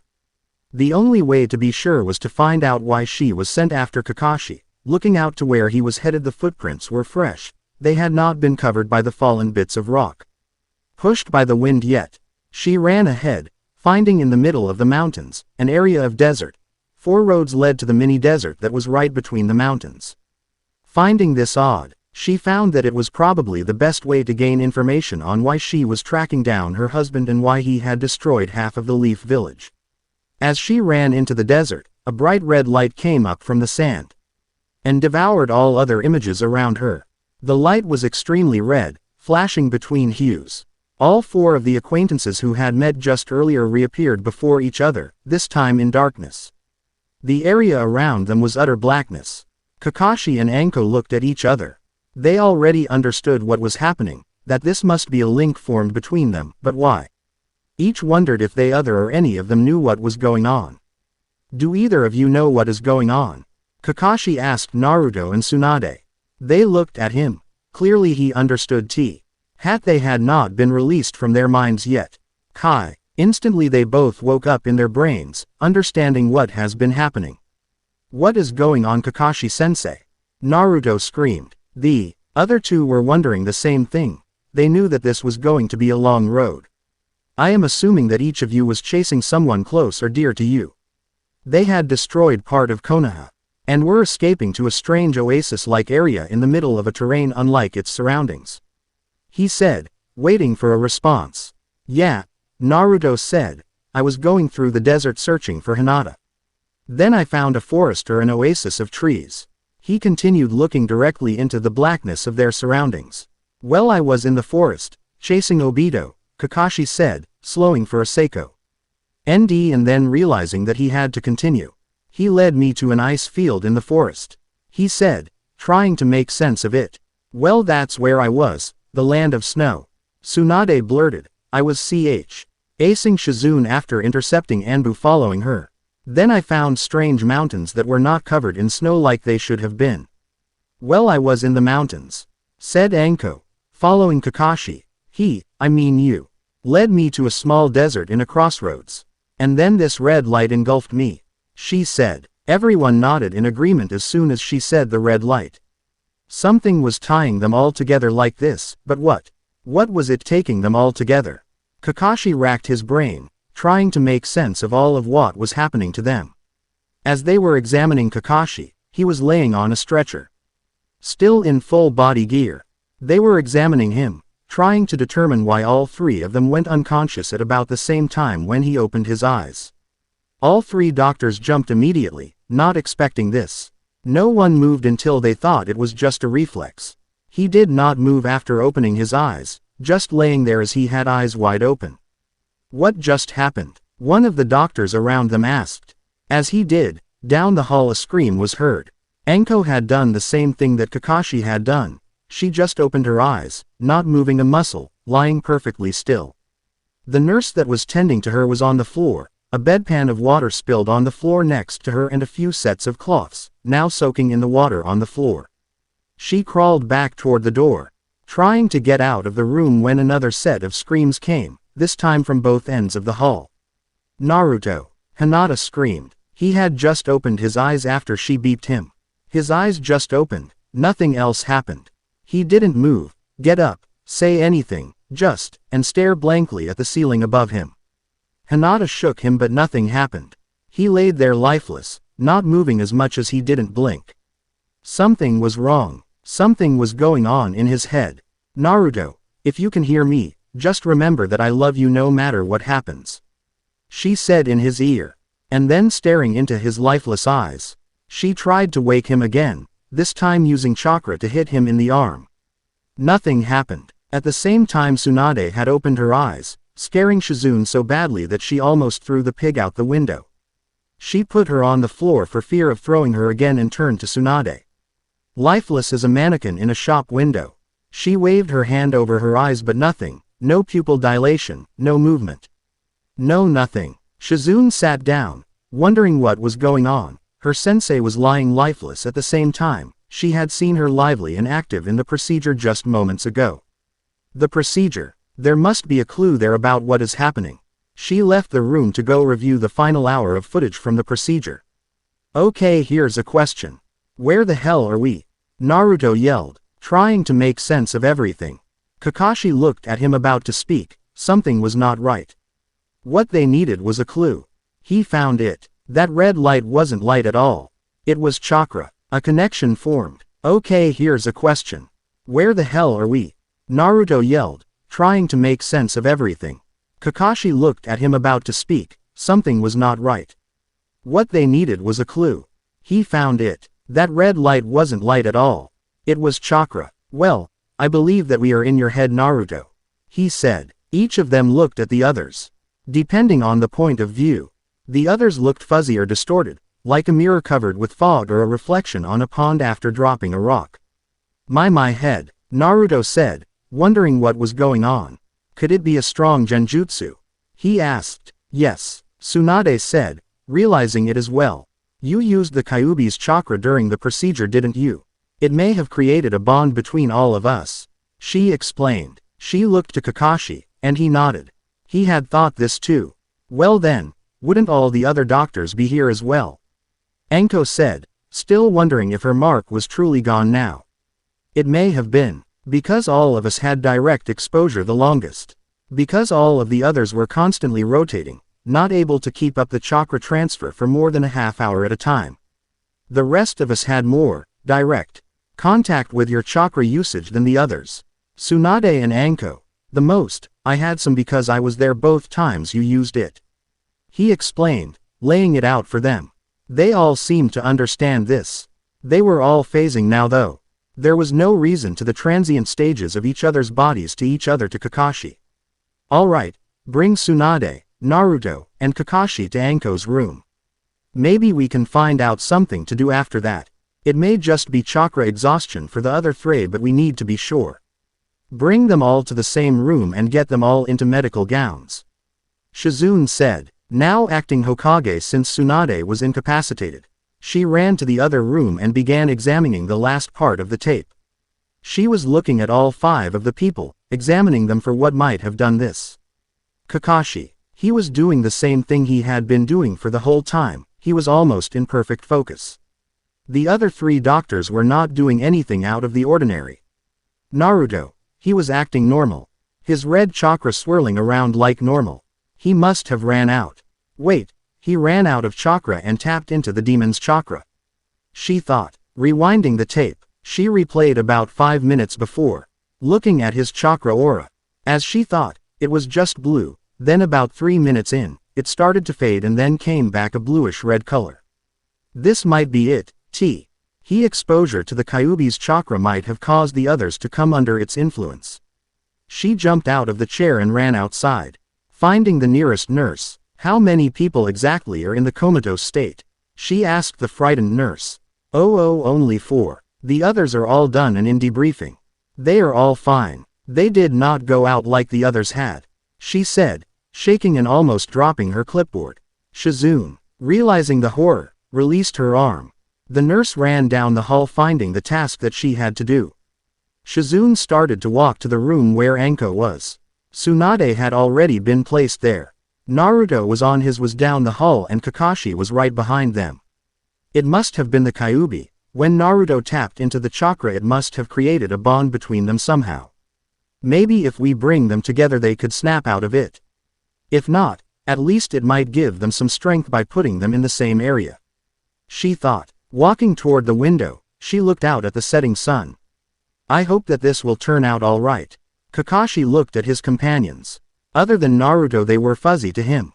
But as seconds went on, they appeared more solid until they looked as solid as Naruto. Their background also began to morph and change. It started as turning to a white blur. It looked like zooming out of a picture under a magnifying lens. It came clearer and clearer until they could see an image. They were all in a square area, looking into the room where they were all placed. Shizune was looking out of the window. All right, we can see outside, and ourselves. How do we get out of this? Anko blurted, now annoyed with what was going on. Everyone was in deep thought, each trying to comprehend what was going on. They walked around the room, looking around, and then started to look at their lifeless bodies, all with their eyes opened. Each of them wondered why, trying to figure out a way out. Tsunade touched her own shoulder. Rubbing it, the eyes blinked. At first she didn't realize it, but as she grabbed herself she came more responsive. Hey, grab yourselves, she said. I am getting a response from my body, maybe the thing will happen if you 3 make contact with yourselves. Stating this, she grabbed her other shoulder and gripped ferociously. The other 3 complied. Not seeing any other way out of this, they did the same thing. They all began to blink, but that was all. There were no other responses other than blink control. They could blink, but that was it. It might be only what they need to. Waiting for one of the nurses or Shizune to look at them would be easy. The problem is, while they had been getting to themselves and figuring out what Tsunade had discovered, Shizune had left the room. All right, there must be something else that we can try and do to release us. There must be something that can be done, Kakashi said, looking at Naruto. The seal. Naruto, lift your shirt, he said. Naruto looked at him. Okay, he said, lifting his shirt up. They all looked at the seal.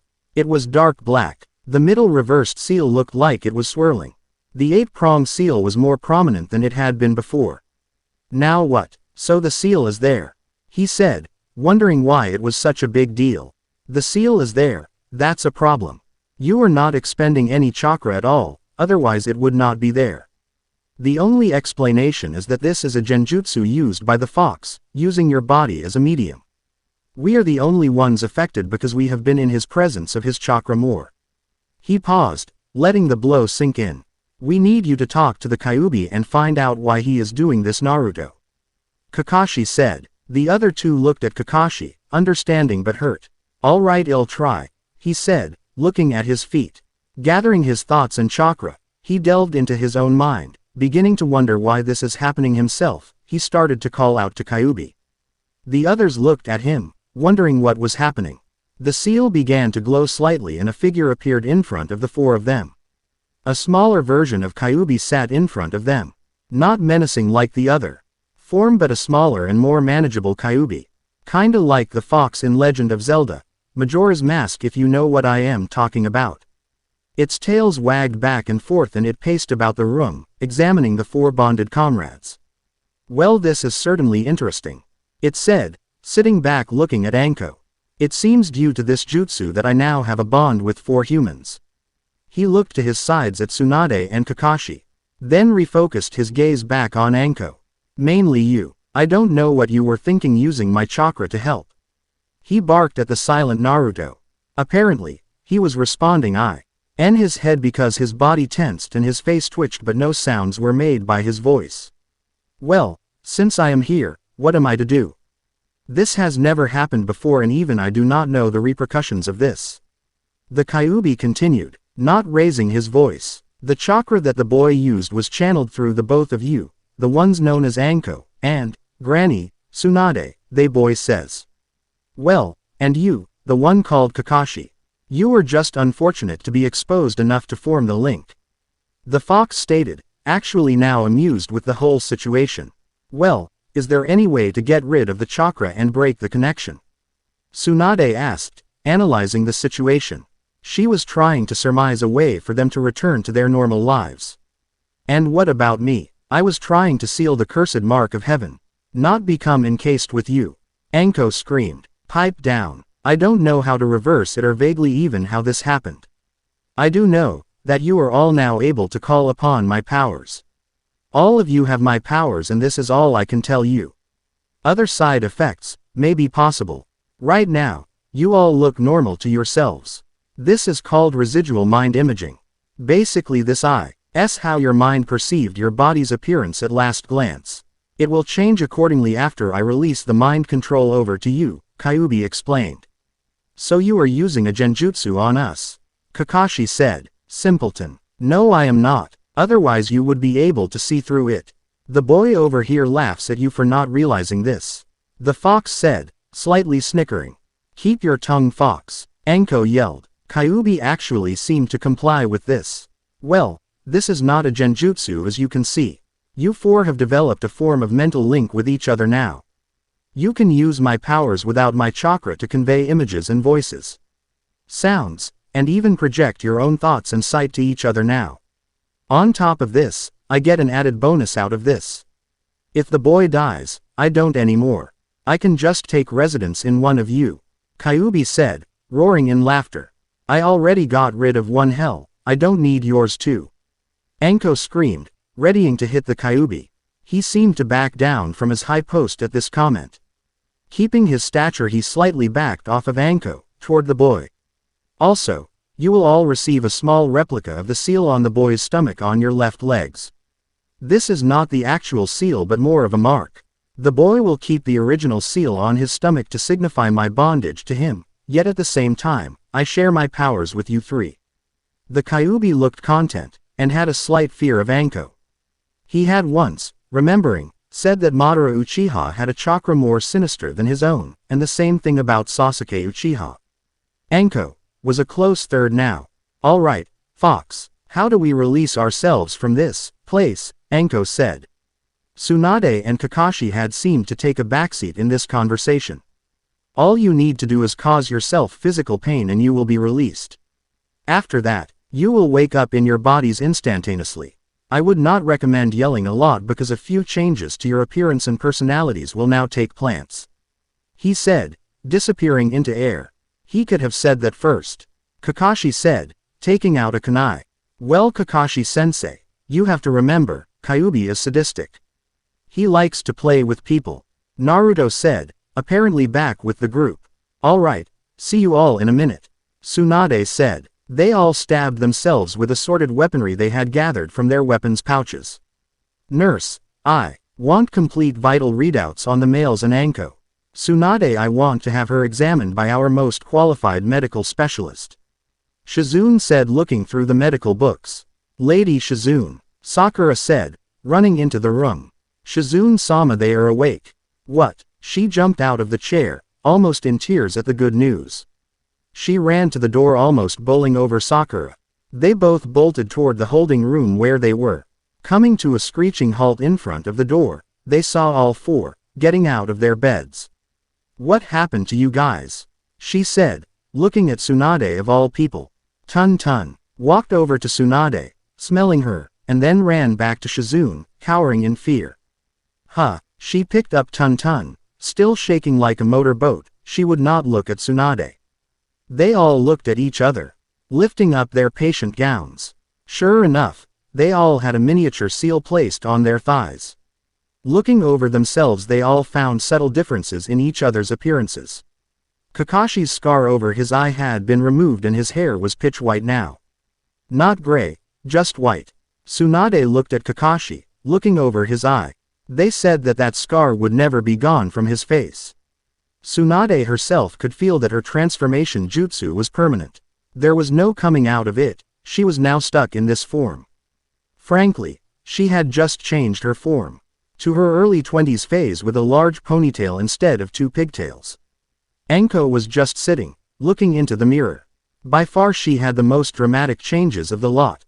She touched her face, looking over her new features. Her eyes were now a more prominent color, striped with red. Her ears were slightly pointed and her hair was now striped with blonde, white streaks. She had also gained Naruto's whisker-like face appearance on top of this. Shizune could only stand and stare at all of them, wondering what in the world could have happened to all of them in this short of a time frame, yet looking at Naruto. She knew that this was the work of the Kyuubi. So, does anyone mind telling me what is going on here? Shizune asked, still authoritative. Who died and made you Hokage? Tsunade said, angry with her attacking them. You did, fortunately. Provided in the laws of the land, until I can prove that you are able to come back to duty, I am assuming the responsibilities of Hokage now. She said confidently. Tsunade, defeat, knew the rules and accepted her temporary defeat. Well, I assume that you know what happened during the procedure. Naruto had to use the Kyuubi chakra to help him out a few times. Tsunade said. Shizune nodded. She had seen the tapes after he had activated his chakra and started using it. They explained all that had happened while they were trapped in Naruto's subconscious. Shizune hardly took it all in, and after they were done explaining it, decided that it was probably best to let them all go on about their lives to see what would happen, because it may be impossible medically to do anything about this. Signing a wave of medical forms and release forms, the 4 bonded companions were released from the hospital. Well, I guess we see what happens now, Anko said, throwing her arm up around Kakashi. She looked back at the mark, or where it used to be. The seal had masked the skin around the cursed mark. Rubbing it with her hand, she was satisfied at it was really at least sealed and would not cause her any problems. Naruto, Hinata yelled, coming up the steps. She ran into his arms, beeping him. What happened? Are you guys okay now? She said. She had not seen him since the time that they had all gone under. Now concerned, she turned to the 4 of them, wondering what was going on, realizing that they probably did not want to tell her. Naruto took her in his arms and walked with her, going toward the shopping district. Well, that effectively eliminates 3 of us, Anko said, closing her eyes and smiling. 3 of us, Tsunade said, raising her eyebrow to Anko. At that moment Kakashi and Anko both disappeared into puffs of smoke. In their place were 2 cards reading, "Sorry, but we left. Hey, good. Now, I think I have work to catch up on," she quipped to herself, burning the notes in her hand. This was sure to be an interesting power that they all shared. Then she wondered if this could be useful. Contemplating uses foe. Are the new techniques. She went back to the tower to document all this. A rain comes. I swear I just love these 3-word titles. Well, that effectively eliminates 3 of us, Anko said, closing her eyes and smiling. 3 of us, Tsunade said, raising her eyebrow to Anko. At that moment Kakashi and Anko both disappeared into poofs of smoke. In their place were 2 cards reading, "Sorry, but we left. Hey, good. Now, I think I have work to catch up on," she quipped to herself, burning the notes in her hand. This was sure to be an interesting power that they all shared, and then she wondered if this could be useful. Contemplating uses for the new techniques, she went back to the tower to document all this. Hinata and Naruto were walking through the busy district of the marketplace, King straight toward what Naruto would call Jiraiya's research house. Unfortunately, he needed him for one of their questions and his consultation was above all else. walking into this undesirable place. Hinata grabbed at Naruto's half-zipped jacket as he pulled away, feeling it best not to come inside with him. Understanding, she held his jacket and pulled it off of him as he walked inside. Hinata clutched the jacket tightly. Weeping slightly, she realized that she had almost lost him twice already. She did not want it to happen again. Thinking this, she used the jacket as a handkerchief and wiped her eyes with it. Naruto searched the place high and low for Jiraiya, nowhere to be found. He was about to leave before he saw a frog in front of him. "Gamakichi," he said to the small toad.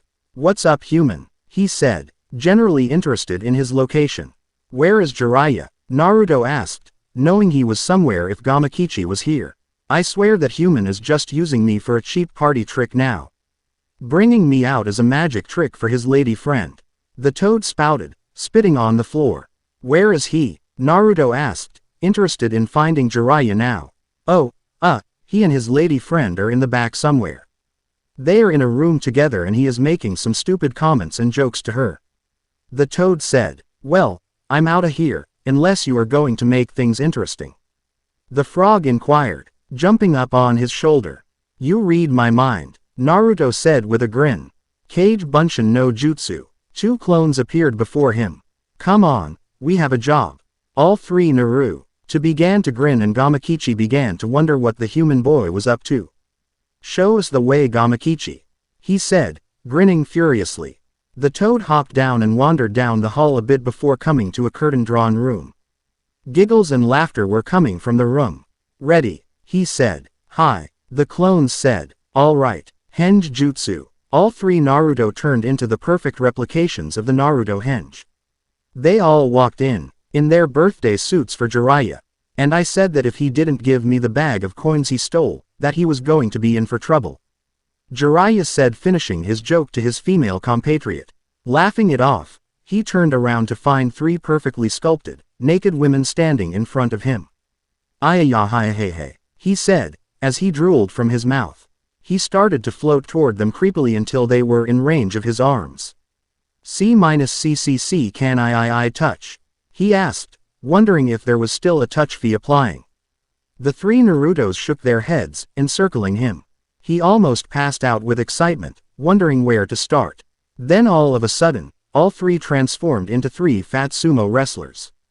"Jiraiya, also known as the Toad Hermit or Toad Sage, we're going to have to ask you to leave," they said, the one behind him grabbing him up.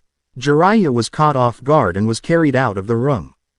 Gamakichi just sat on the floor laughing his head off. "That was great, human boy," he said as they exited the room, Jiraiya in arms. Dropping him and disbanding both the clones and the transformation, Jiraiya let out a great sigh. "Naruto, why would you do that? I was going to have some of my research done today," he screamed. He ran back into the room but the woman he was with was already gone. Turning back around, he realized that this must be important, for Naruto was not arguing with him like he normally is when he catches him in here. "Well, I just wanted to know how to get ready." "Well, get ready for it," he said. Jiraiya studied him for a moment, wondering what he could mean, and it slapped him in the face. "We hell," he said with a strange smirk on his face. "You have come to the right place. The legend within every woman's social circle, the Toad Hermit, also the author of the Makeout Tactics series, stands posing with his book on a rotating background. Yeah, well, me and Hinata, it was hard for him to speak of this. Especially to Ero Sennin. Well, I'll just set it up for you. You need to make it romantic for her. Make it worth her while, and after a while, you crank up the lovin' and have a good time with her. Just make sure to make it so that the window is parted," he said, twiddling his thumbs. Clang over him, a frying pan had appeared and Jiraiya sank to the floor. "That's for bringing in other girls than me, you sick man," said the woman who had been there earlier. "Sorry, I couldn't stand a minute of him. Do you know who that was who came in and got him?" she asked, holding the frying pan with both her hands. "Oh, that was me," he said, scratching his head. She leaned into him, stepping on Jiraiya's unconscious body. "Well, thank you. You are so much cuter than him. But I have to get downstairs.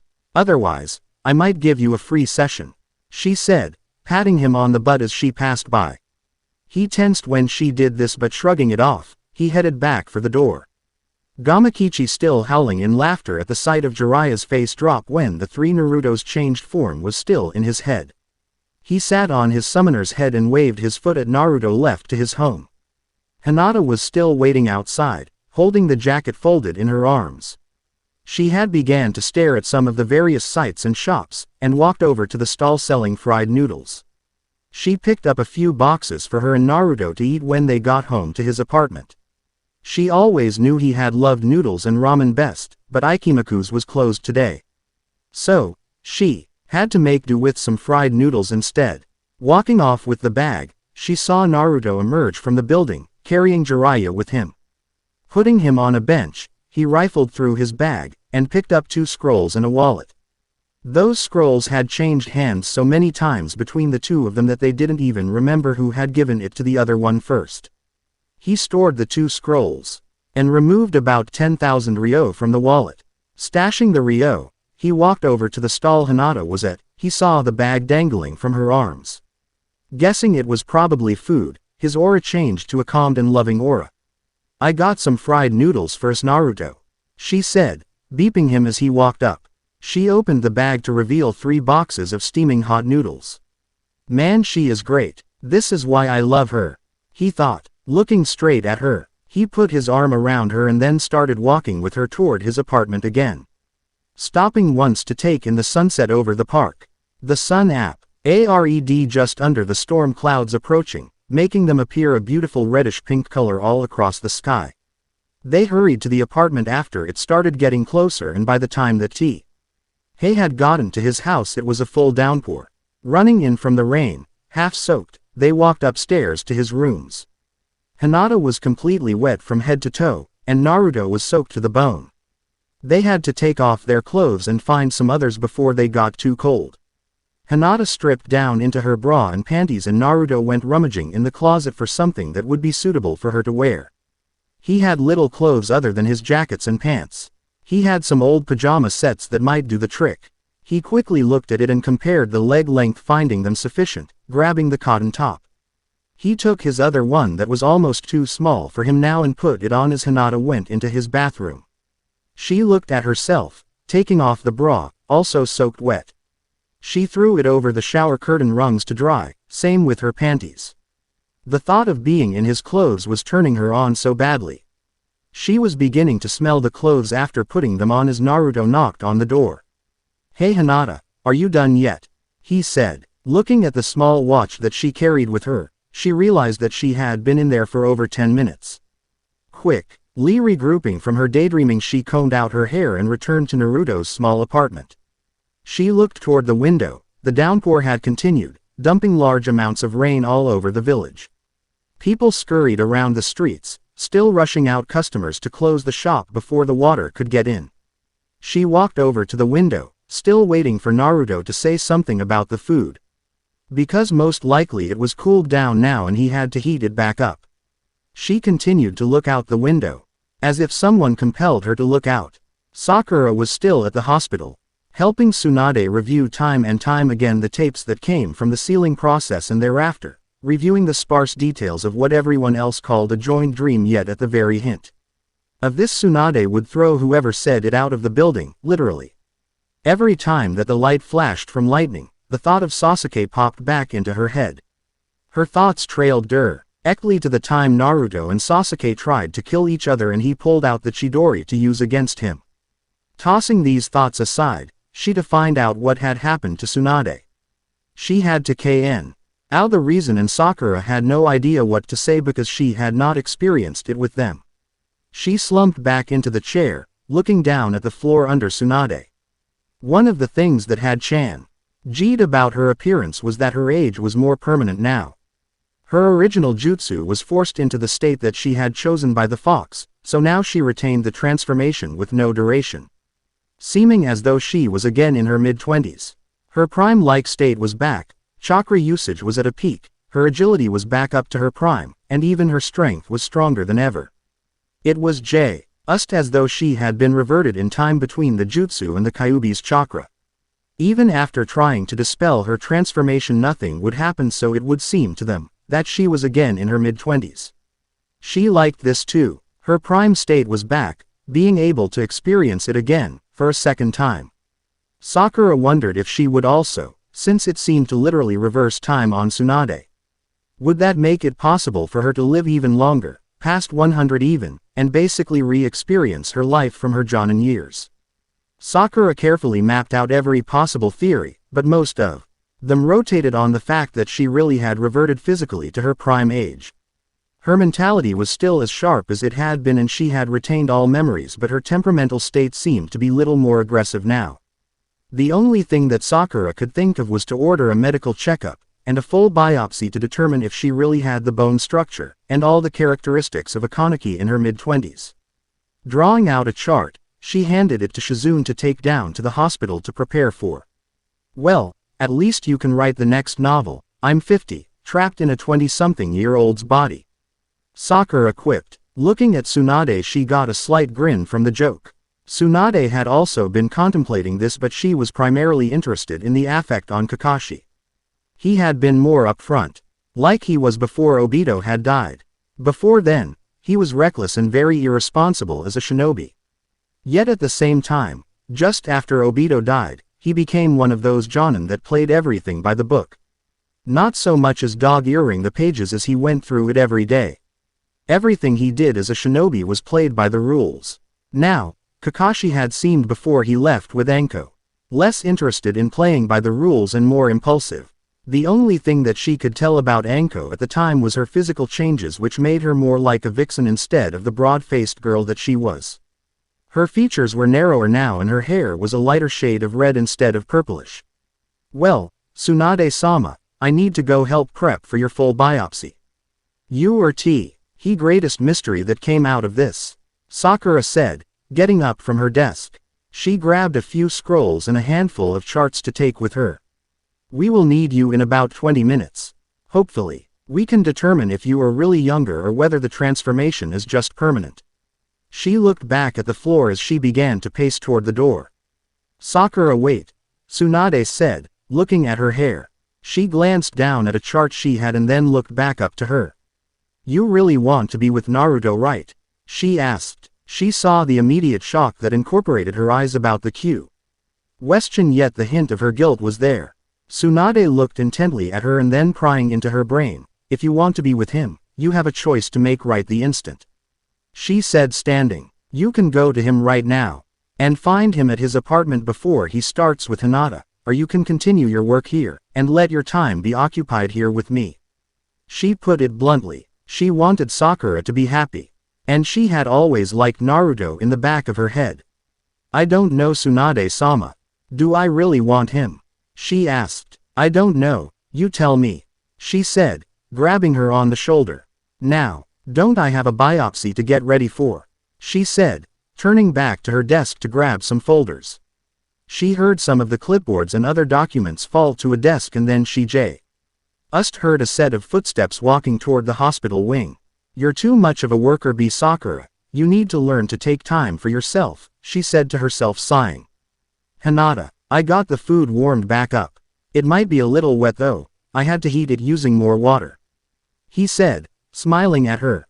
This is nice, Naruto, she exclaimed. They looked better than what they had when she bought them. She quickly grabbed the chopsticks to start eating. By the time that she had started eating the small pieces of meat, Naruto had already completely finished his, wiping his mouth with the small napkin that he had with him. Looking over at her, she was watching him as he put down the small tray that had housed his noodles. He stared at the small balls that hung from the wrists of the pajamas. He grabbed one of them as she almost put it in her food. Pushing the food aside, not as hungry as he was, she pulled on the little ball and pulled herself into him. She pulled him into a beep and then pushed him over onto the bed. She rubbed her hands over his body as he beeped her. They both cuddled for a while, looking out into the long distance, where the moon had just come out of the clouds where it was not raining at. The moon danced on the various clouds that passed by. Naruto-kun, she said, rolling over to face him. He stared, beeping his head questioningly. I'm ready. he said boldly as she began to pull off her top. They began to start getting serious as a pair of piercing eyes peered over from a few housetops away. They disappeared into the distance, headed into town again. To be continued, and thank you for watching.